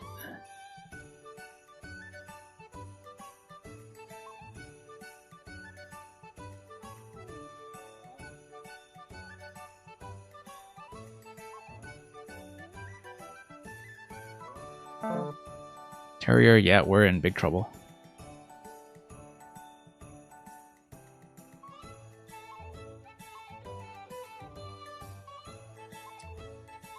Might try to just go something like Vim. Again, this is just for the purposes of trying to open up. I don't like the V in that position, but the thing is, you do still have some follow-ups going here. It does close off this area, though, and so the V is really quite restrictive in situations like this. But you also have to account for the fact that it's just not a very good mid-go tile. You can also go up like this for 25. 25 up there, 21 down here. The problem with going up, though, is that you're not going to have words end with the V, and you're also not creating a hook down below. So it might be better to do something like a 4-point sacrifice over here, even if at risk of the bigger play over here. The other thing that we should have considered is something like 30 points down here, just to open up the board far more. I think that's actually better. I'm trying to see if there's maybe a better way to do this that doesn't require using the E. But then we could potentially play through the E either here or here. So dropping the E from the rack isn't too bad because there are openings for E's in 8-letter words. Okay, so we are pretty much in the opposite situation as last game, where we're just sort of on the wrong side of being outdrawn now.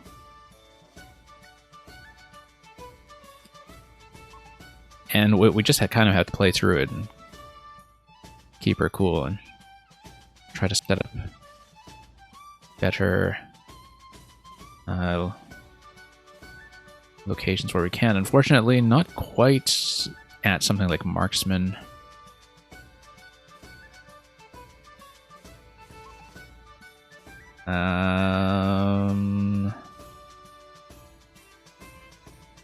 You can have like karmas just to dump things a bit more. Like if you have karma, well, you actually might want to dump an S on it. But the problem with K is that it does block off a bit. I'd probably want to do mark instead, or marks.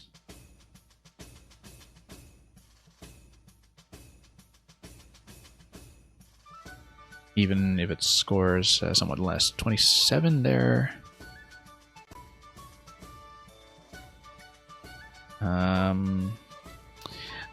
I might want to keep, like, the double S kind of decreases your chances at getting a bingo on the next draw. So I'm not sure I want to dump it for 3 points here, but at the same time we might need the S to kind of do something much better, because the S by itself is worth a lot more than that on a board where it can go down in a lot of places, but it's kind of a matter of tempo. Like whether we can actually afford to spend it that way. I'm also still looking at the E's as potential places to play through as well.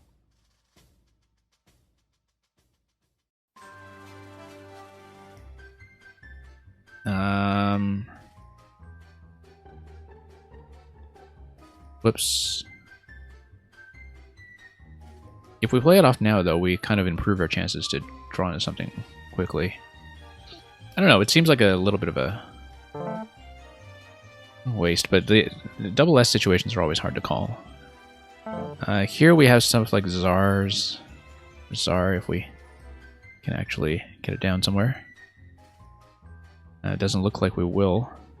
Look at that Q play coming down over 47. We're over 200 points behind at this place. Czar will go down here. 33. Doesn't block off too much. That might be fine. It does leave us with SV, which is terrible, but at this point, you just kind of have to take what you can get. And yeah, if we get to a point where we can eventually play off some of these tiles to get back into a more favorable position, then like a comeback is extremely unlikely with this kind of margin, but there's still plenty of game left to go. Main issue is, of course, both blanks are spent, and we're getting the S's in somewhat suboptimal situations as well. So anyway, Chow is going to go down there. Let's think about this. Chow is going to score 55 because this CH and this ZO are pretty strong. Very much a Collins kind of play right there.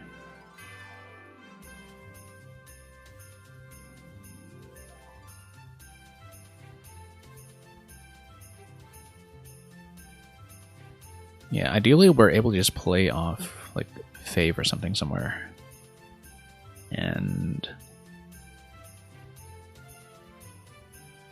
But I don't want to be doing like stuff like this that scores nothing and also doesn't improve my position and in fact closes off.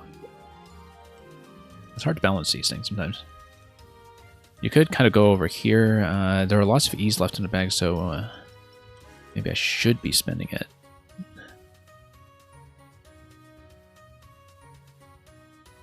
I wonder if you can have faved. I'm actually not convinced that you can, but...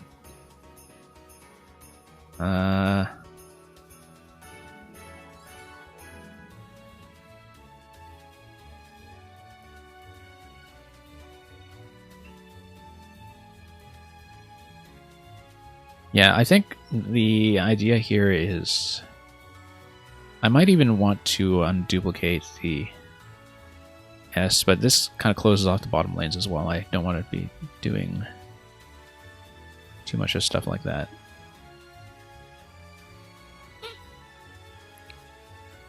I think we actually just want to stretch out here, because that lane's not doing too much for me.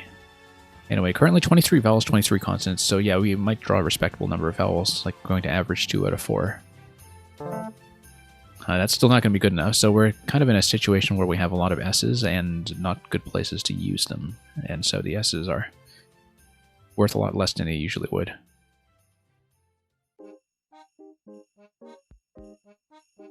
Because we're just not able to spend them in particularly good locations.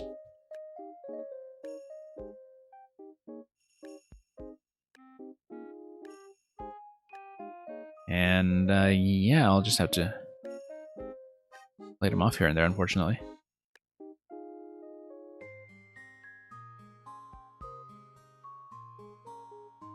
Looking at where we might be able to use them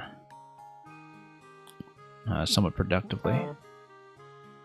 Joel over there is really going to start blocking off that entire area, killing the lane under the M.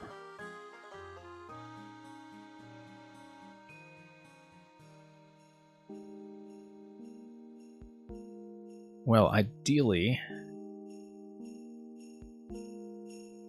we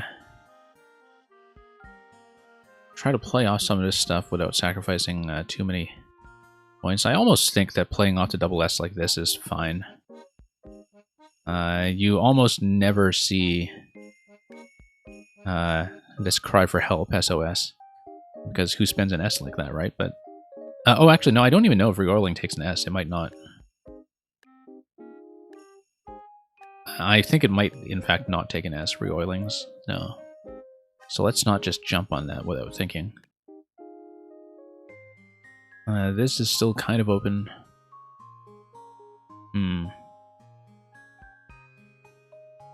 Might just open up something like Jism.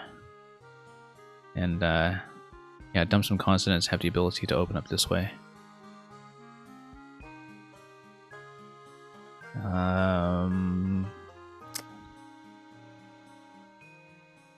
One thing I should have looked at was the NESS ending.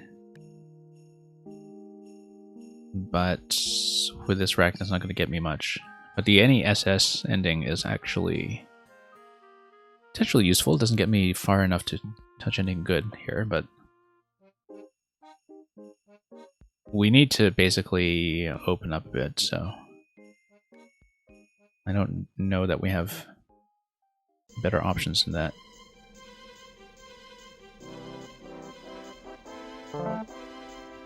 Yep, still in consonant hell a bit. S-U-N-N is good, I think. S-U-N-N might be the right play here, if we have a good spot for it.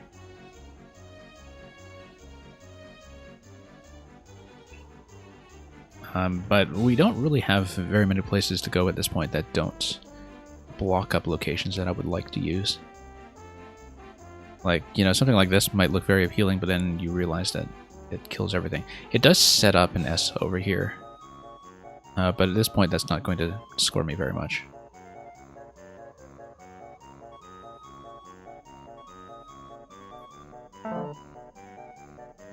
Yeah, this is going to block off quite a bit. I am considering this. It does give up on the lanes going this way. You still keep the lane on a D going this way. It does kill this row. But you do potentially open up the ability to hit the triple because I have the one and only remaining S after that. Stuff like that isn't going to get you anywhere. That just blocks off even worse. Yeah. I'm just not in a good position generally. Like 15 points there. Also, there are 2 Ys in the bag. This actually sets up a Y. And that might not be to my advantage. That might actually bite me. But what other options do we actually have here? Just trying to look around, see if we have anything else. We have like maybe something like nuns over here. That kind of creates a lane with the N in that position. There is still a G in the bag for something like an ING ending, and then late N sometimes can give you something. 13 points. That might be better than most other options, actually. Let's take it. Okay, this feels like it's something... And I can't see it because the rule of thumb is that if you have the Y on your rack, you have a bingo and you can't see it. This is almost a kind of fish off one Y position, or, you know, try to do a setup like this, which threatens this lane in a way that is very obviously blockable. Okay, we'll probably play AY into that anyway, unless we can find the play here. There is actually a decent likelihood that there is something in this. There are a lot of 7s that would have been good, like, you know, Dentery and such, but we need something that will use everything here. 15 vowels and 11 consonants in the bag, so if we do go AY, we actually have a decent chance of drawing into something decent here with 2 vowels, or even one of the other vowels like an A or I. Would not be bad. But I am thinking about this in terms of the second E, because we have a couple of spots where we have access to a second E.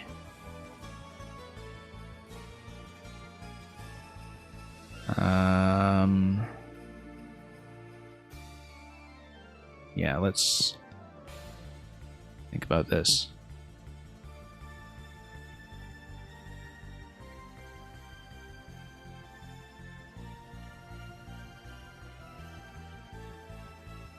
Yeah, I feel like I am going to miss something this turn. But let's take some points. And draw exactly the same rack. Okay.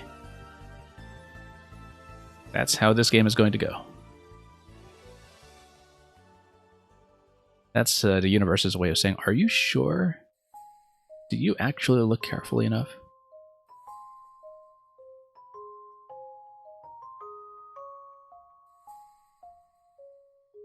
Because we'd be looking at, what is this, A, E, E, N, R, S, T, Y, possibly with D as well. There's a couple of Ds in the open.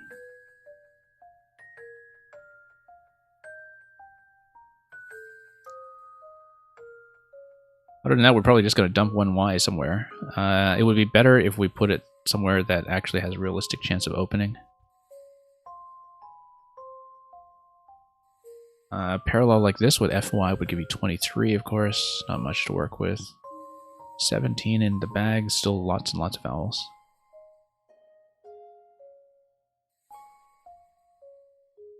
Yeah, FY there doesn't immediately give you a lane, but yeah, actually, no, you're never going to get any lanes here because the side of the board is completely exhausted.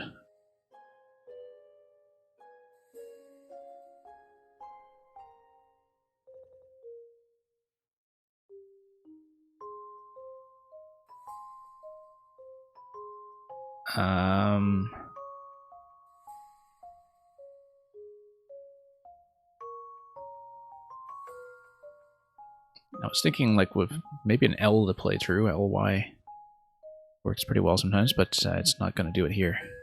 This might just block me off if I need this lane. So I am thinking of either playing off just a single Y or playing it off for some additional points, but I think I actually want to keep the A. Because if we're going to be fishing like that anyway, you know, that additional point sacrifice isn't really going to matter too much. Yeah, let's do that, because then if we need a contingency, we can just play an A through here.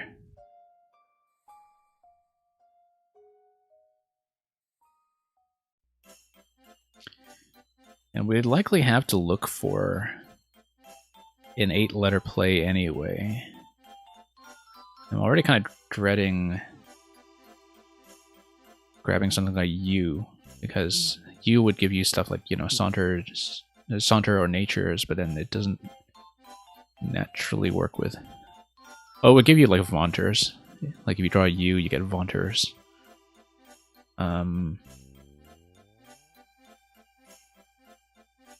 Yeah, I think we fish one. Okay, Natters, Ratins, Ratines. I believe Ratines would both the... I know Ratoons is good. I'm actually not sure about Ratines with the spelling, but... there's also Entreats, which is much better if you're trying to find something that you're confident in. We'll probably just play Entreats. A couple of places for Entreats. If we go over here, then this lane is still open. This lane is still open. There are 8 in the bag. There is actually an extremely small chance that we could kind of double bingo if we play this in the right place without blocking off too much. Entreats down here is not great, I think, because then you're left with 2 identical lanes. Like, you basically need to hit the same bingo in both places. And you don't have much flexibility. I've had situations like that where that actually works out to your advantage. This here, of course, you'd be worried about the consonant here, but if you look at the pool, you'll notice that there aren't really that many good consonants that are going to go after the DE, rather, that are going to hit that position very hard.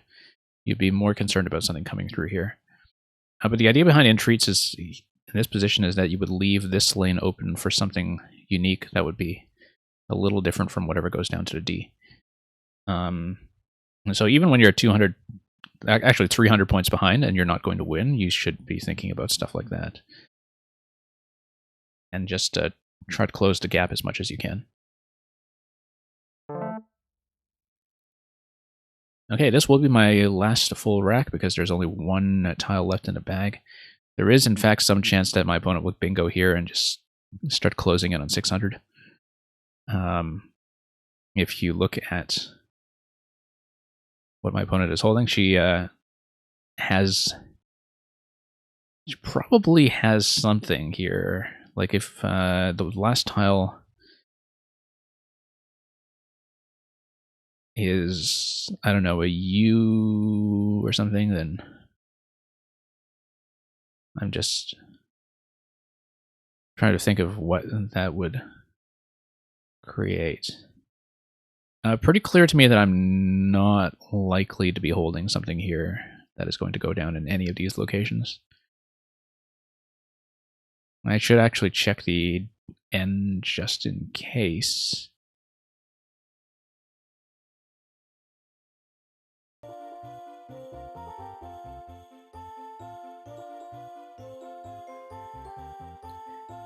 And also get more winter music going, since my last selection appears to have run out.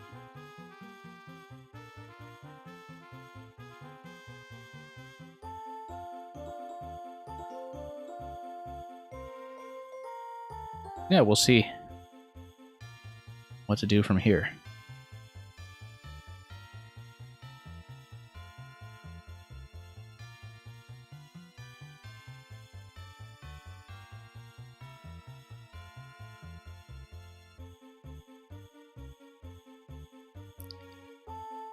So the fact that... So I've got a minute 13 left. I don't have much thinking time left. But the fact that my opponent is really taking her time with this indicates to me that she's probably close enough to something that is worth looking at in terms of trying to find a bingo that will draw one tile from the bag.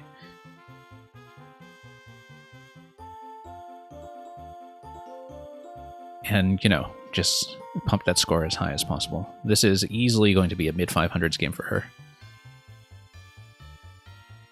And occasionally you just get blown out in either direction. We had one last game. We're on the receiving end now, so... I think it's more fun when you have close finishes that are a fight to the very end, but you can't always get that.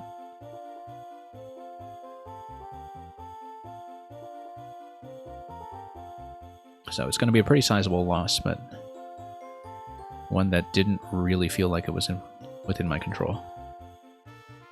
On the other hand, sometimes when you have huge losses like this, when you actually look at the analysis afterwards, it actually sometimes becomes clear that there were avoidable mistakes. Like with the Y rack earlier, I feel like there's probably something that I had that I was sitting on. And we'll see how that's going to go.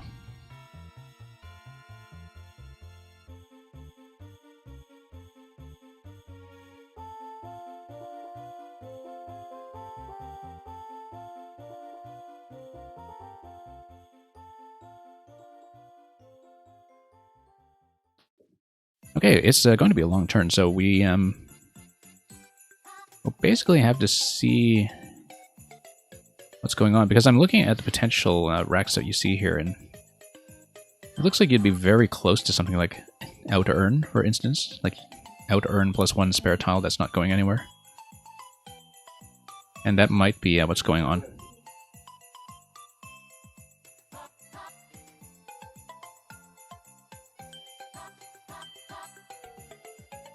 In terms of the play that we're going to do on our end over here, let's look at this.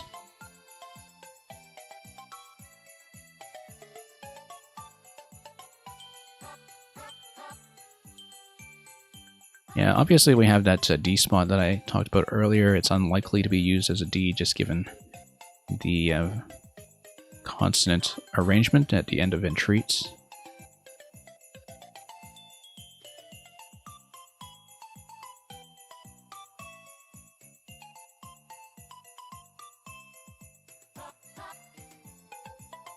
We probably just want to dump as many tiles as possible here. Quality humor, unfortunately, I'm really kind of on the receiving end in this game. We had a couple of things that just didn't go well. And as you can see, I'm over 200 points behind. But part of it was luck not working out. Okay, so she's totally going for the bingo. Interestingly enough, if the Ds were open in the forward position, my opponent would currently be holding Denature. I don't know if there's something else in Denature that ends with a D or goes through to E. But basically she was counting on drawing something into that. Now, the other thing too is that my opponent holds the N. The N allows you to play something into Zoan, and I have nothing to block that with. Like, I don't have anything that's actually going to take care of that play. So I'm going to lose badly here to something that's going to tag the Z, even in the best case scenario where there's nothing as an anagram of denature that I'm just kind of missing here. I'm just kind of looking at this here, like denature, would you have like un something? No. Or like intro. Oh, I'm actually over time. I didn't look at this. Sorry, let's just play so I don't flag, even though we have a fairly generous overtime penalty. Too much talking, didn't actually think about what I was doing here. Yeah, let's just go pause and lose the game. So yeah, I get a -10 penalty for going overtime here by the first minute. And I'm down by 214 points. But that's what happens when you're also busy with the commentary. I am kind of eager to see if she's actually going to find a huge finisher here, but I don't believe there is one. Like I said, Denature was the one I saw through to D. I didn't see anything with a third E on top of the 2 E's that are inside my opponent's tiles. I do, however, see that these plays here on ZOON are going to be huge. Now, in terms of what I can do, I have Dig over here for 19. I have... that's actually pretty much the best thing. I don't know if I have that much else. Because at this point I'm just trying to like crash out of this game. But there's no particular reason why she would play here. Either she's going for a big play or going for an end play, I would say. And because of that situation, if there's no play, like if there's a play that doesn't use all 7 tiles, I'm likely to just dig in here with 19, and that's going to be the finisher.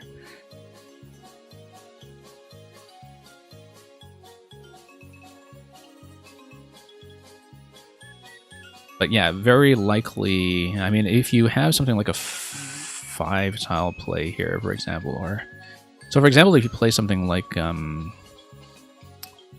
looking at something that would like have the end in this position.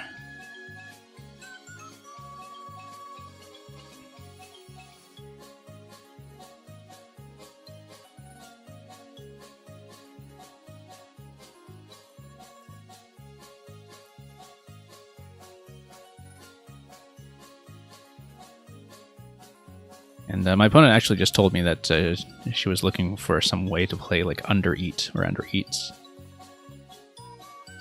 But unfortunately, that's not going to fit. I think, though, it is going to be something like a 4 or 5 tile play down here. And even that's going to hit really hard. It's going to be, what, 15 and 14? Like, that's going to be about at least 29 points. Minimum. And then I'll have a finish after that, but it's still going to be like an over 200 point margin of victory. With the final score for her winding up somewhere in like the 540s or so. 530s or 540s. Which is a pretty huge game. So, I mean, taking the 10-point penalty at the end there was probably unnecessary for me, but, you know, that's what happens.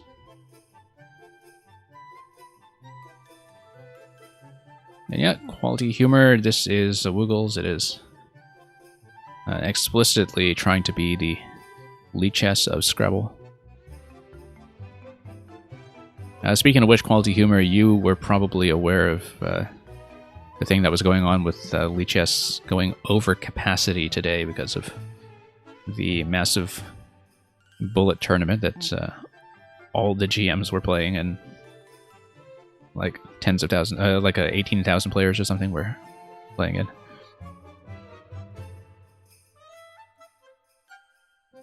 Yeah, I'd never actually heard of something bringing down Lichess before, so that was an extremely rare circumstance.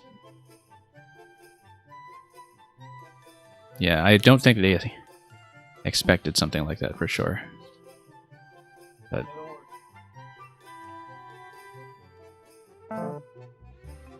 and yeah, that's exactly what I expected, a 29-point play, and then we finish.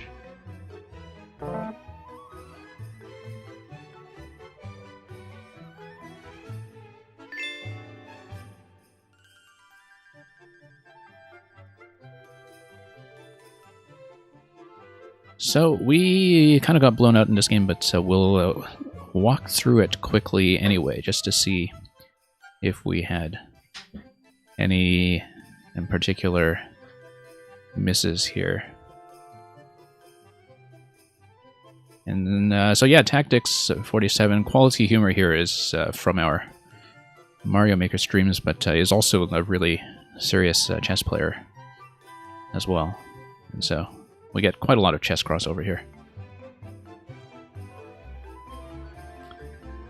Anyway, let's step through the game in the analysis board and see what was going on there. I do wonder if she had anything at the end, and I wonder if I had anything with the consecutive Y racks that we couldn't get out of earlier. And yeah, so there's Lighten, there's also Enlight, which would have placed the H in a different position. But Lighten, I saw this immediately and thought, okay, I keep the D to go for Lightened. These are fancy. Look at this. Twyfold, Old Wife. Some of these definitely feel like they must be Collins words, but I want to check some of them then.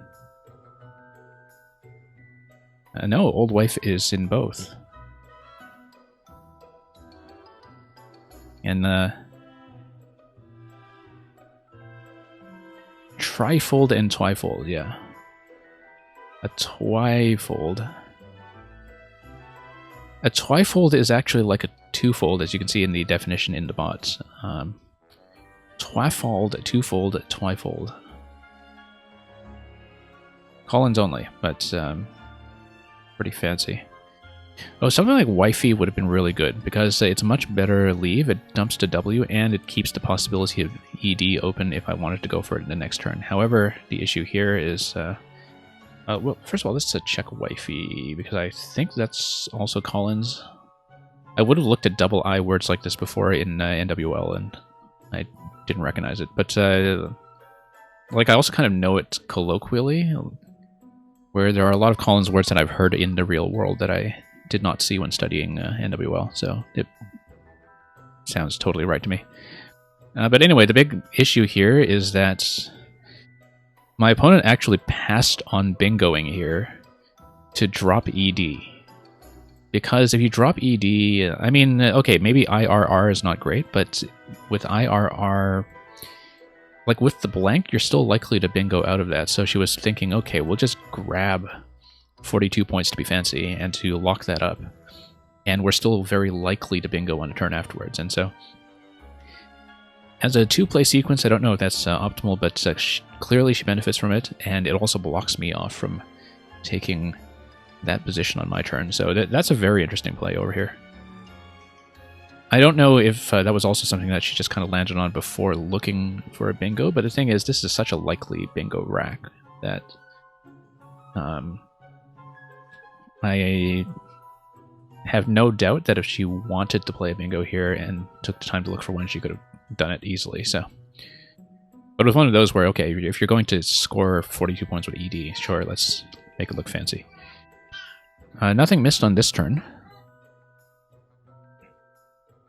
So let's see. I don't think I knew Wade. That might also be Collins only. Let's check that very quickly. That is, oh, like Wade. I see. Like weighing or something. Must be very Scottish. Looks very distinctively Scottish, in fact. But yeah, here I was mainly just trying to manage the rack. How is actually kind of respectable. As you can see, it's within 3 points of equity. And it opens up the E-hook, which is what I was looking for. She's, of course, already holding the blank, and gets Terrier on the 2x2. Vidam, or Vidame. Vidam, yeah. Jean-Claude Vidam. In French feudal jurisprudence, the deputy of a bishop in temporal affairs. A minor noble. I have to check lexicon for that one. That's gotta be Collins. Vim scores more there, but like I said, I was considering Vim in both positions, and I ultimately just wanted to open the board. And it's a reasonable play for opening the board. You can see that it actually evaluates better than Vim in the other position, although everything here is kind of within a few points. But I was okay with this play. I think that was reasonable, given what I was holding.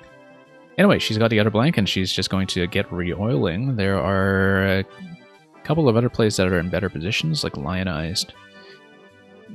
Dioliphin. Yeah, I do know Oliphin.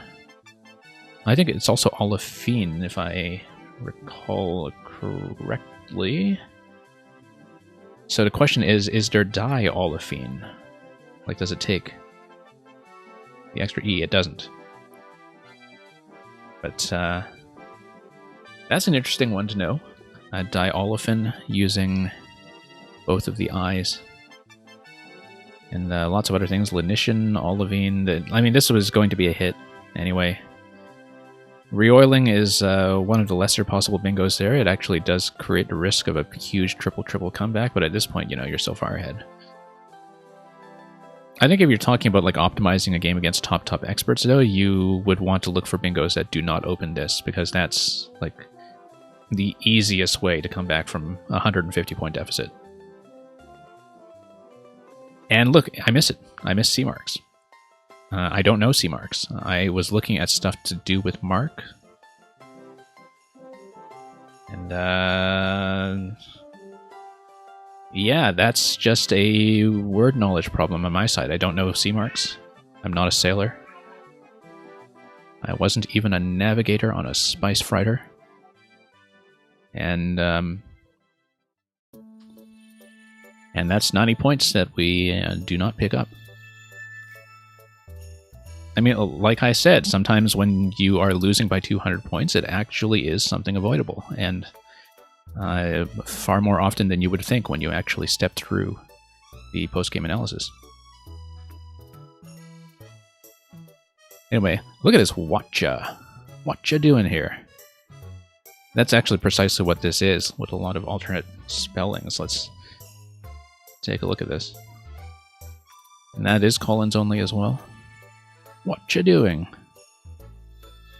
Watch where you're going. But, you know, you see a Q spot, you're going to take it. So I forgot about... Yeah, I forgot about CAZ because I don't play Collins enough. I wonder if it's in Battle Royale, actually. ZE is not in Battle Royale. ZE is the kind of neo-pronoun that's like gender neutral, but it's a very recent addition even to Collins. I think it was added in CSW 19. And so it's not in the wordnik list that's in Babel. But Babel might actually have Kaz, which is the same thing as Kaj. Yeah, like I said, huge missed opportunity right there. 66 points. We didn't pick it up. Terrible leave, but actually, if you look at the equity, it's still evaluating to about 58. So even with that FRSV there, it's not the worst penalty in the world. It looks terrible, but it's only kind of a slight penalty. It does kind of close off this position because of the C. Like, you're going to have a lot of trouble expanding left. But it's 66 points, right? Like, you're going to take it.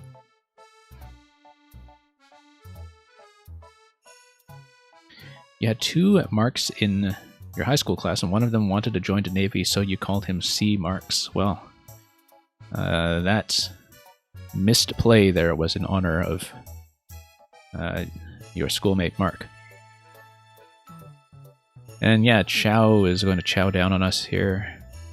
That's the best play in that position. Sav... Did I consider that? Oh no, because I wouldn't have seen Tawa. Tawa is, I believe, also Collins exclusive. Tawa is Hindi, a griddle in Indian cookery. Also takes... Oh yeah, also TAVAH. Very interesting. So both AWA and AVA take the T front hook in the Collins fours. And that's going to be an important one to know, I think. Yeah, Joel goes in this position as well, but this one blocks the bingo lane, so it's defensible, I think, to sacrifice the points there just to lock up the board as the player who's 200 points ahead. So at this point, I've got myself stuck with S's that I can't actually use anywhere interesting. Whoa, look at this. Crazy fit over here. Crazy fit with keys to Aleph and Turl. Do I know Turl? It is Scots, so I think that's also likely to be Collins. And yeah, like, look at all those Collins-only hooks that are there. Including Kava, which is actually a name of a coffee shop in Calgary, a Polish coffee shop that's hosted quite a lot of weekend jazz back in the pre-pandemic days. The definition here, however, is a word in Maori. Exogen. Exogen, interestingly enough, does take a Y at the end, I believe. Exogeny. Oh, exogeny is not in the dictionary. That's interesting. I feel like I've definitely seen it in the real world. Exogenous is probably what I'm thinking of. Exogenous. Yeah. Maybe I'm thinking of like orogeny, in fact. Like. Or I'm thinking of something. Hang on. Ends with ogeny. What is it? I'm probably thinking of endogeny, actually. Endogeny, eperogeny, ectogeny, orogeny. Yeah, that's what I'm thinking of. And oogony, of course.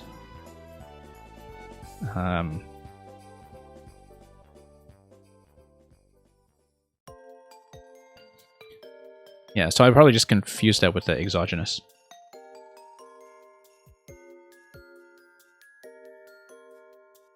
Well, I see quality humor. The funny thing is I was just making up words. Because I thought exogeny was good. I feel like I've actually played exogeny as, or something like that, as a phony at some point and gotten kicked off because of it. So these were the two plays I was considering as the top options. As you can see, neither of them are very good. A sun here, nuns here. Sun opens up for the Ys that I'm about to draw in sequence. Nuns opens up this spot here. If I knew that I was actually going to pick up both Ys, or if I counted on that, of course, then sun would actually have been decent here. But at that point, I thought that would likely to be punished by my opponent, and it shuts off lanes, which I didn't want. Oxo over here would have been great, but Box is perfectly fine. It does kill off a lot of possibilities going up here, even though it leaves all vowels. Now here's the rack I was wondering about. And yes, I missed it. Tyrans with the double N. So I actually have two chances to play this turn and the next turn after that, and I missed it in both cases because I don't think I know it. And Tyran is to play the oppressor. So if you're being a tyrant, you're tyranning.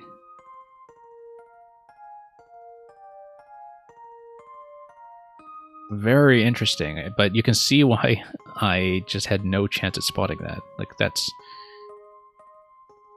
Like, it looks like you're holding some very common tiles, but if you're studying by probability, the fact that you have Y and a doubled N there actually probably puts this very far down on the probability list. So you could be doing, like, top, I don't know, 5,000 or something, and you would not see this. Like, maybe even top 10,000. In Collins, because there are just so many. Well, I don't know, they're fairly common tiles otherwise, so I would think, like, maybe between top 5 to 10,000, but I'd have to check that afterwards. But, like, it's very obvious to me why I would not know this. Anyway, there's AY there, there's NY there. I was looking at the FY spot over here as well. Tyrannosaurs, oh, if only. Yeah, not a command, unfortunately, to look up the probability list. We'll have to Ziziva that thing afterwards and see how it looks over there. And, yeah, this point is plain sailing for my opponent, who is 250 points ahead. I get a second shot at Tyrans, and look at this. I get a second shot at Tyrans in spite of the fact that Obia comes in to block the lane. And it still fits. So that really is the board's way of saying, like, are you sure you don't know this word?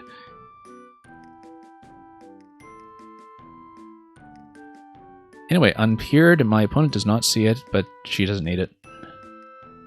It likely would have gotten her to 600 points, though, if she had seen it. Considering that you still have 12 in a bag with a lot of pretty good tiles at this point. Like, I think she has a very good shot at breaking 600 points if she sees unpeered in this position. But dupe is going to go over there. I'm going to see entreats, but I don't see entrance in this really fancy parallel spot. And yeah, I was thinking about routines earlier. It's low scoring, and I didn't ultimately play it because entreats is much better. But routines with a double T is good. I believe it's also ratoons with the double T, so...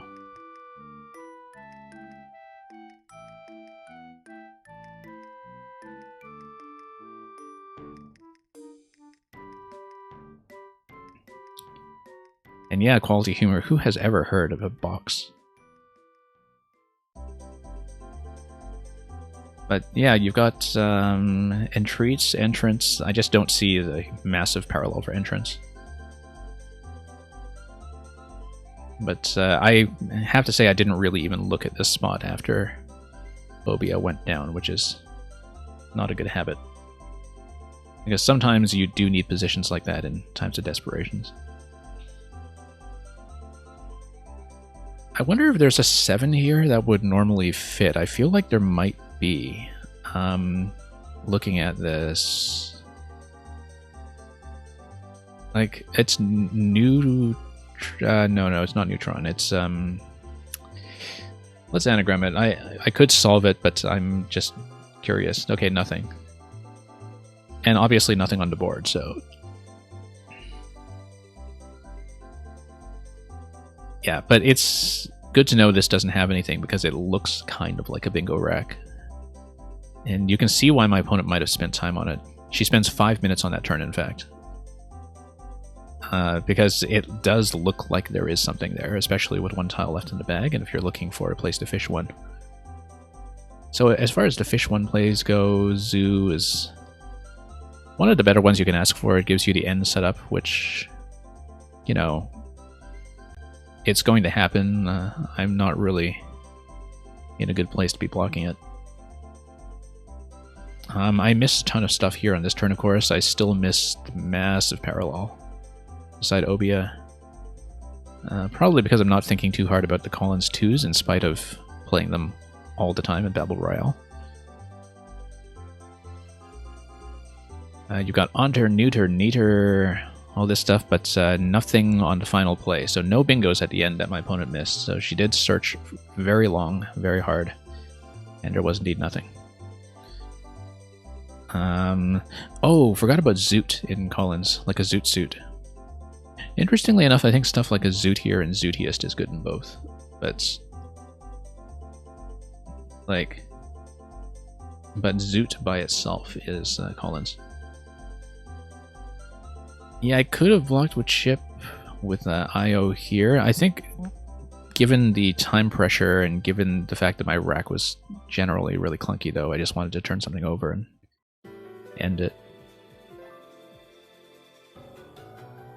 But turn will go down, dig will go down, and were it not for the time penalty, I would still have been over 200 behind. But some games just go like that, and... As I said, once again, much earlier, there were definite moments when this kind of blowout was avoidable, and I think that's just part of the process of improving, is understanding that, like, sometimes when you feel like you're 200 points down due to luck, you are actually missing stuff.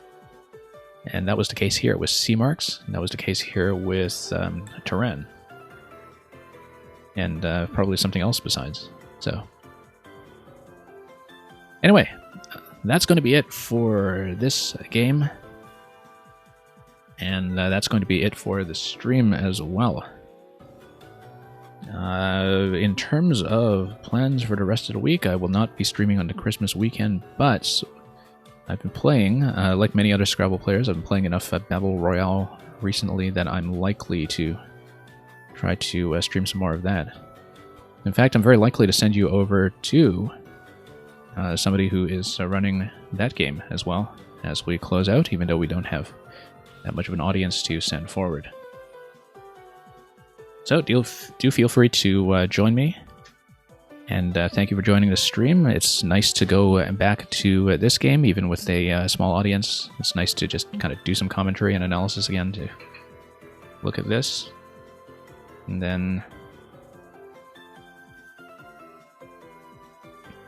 that's going to be the end of this stream, so thanks for watching. Interesting games today, even if they weren't very close in either direction, and we'll send you off somewhere else very shortly. Indeed, I will almost certainly send you directly to Will Anderson, Wanderer 15, who has decided to switch from Scrabble to Babble Royale for what looks like a very healthy attempt at a partner push. Very promising attempt. And he's very close to the top of the leaderboards in most of the categories in this game right now, and it's been an absolute treat to watch him and the other top Scrabble streamers play it. So I'll be doing that myself soon enough. Whether you catch that or not, have a Merry Christmas, and we'll see you back for more in good time. Have a great week. Merry Christmas. Fare thee well.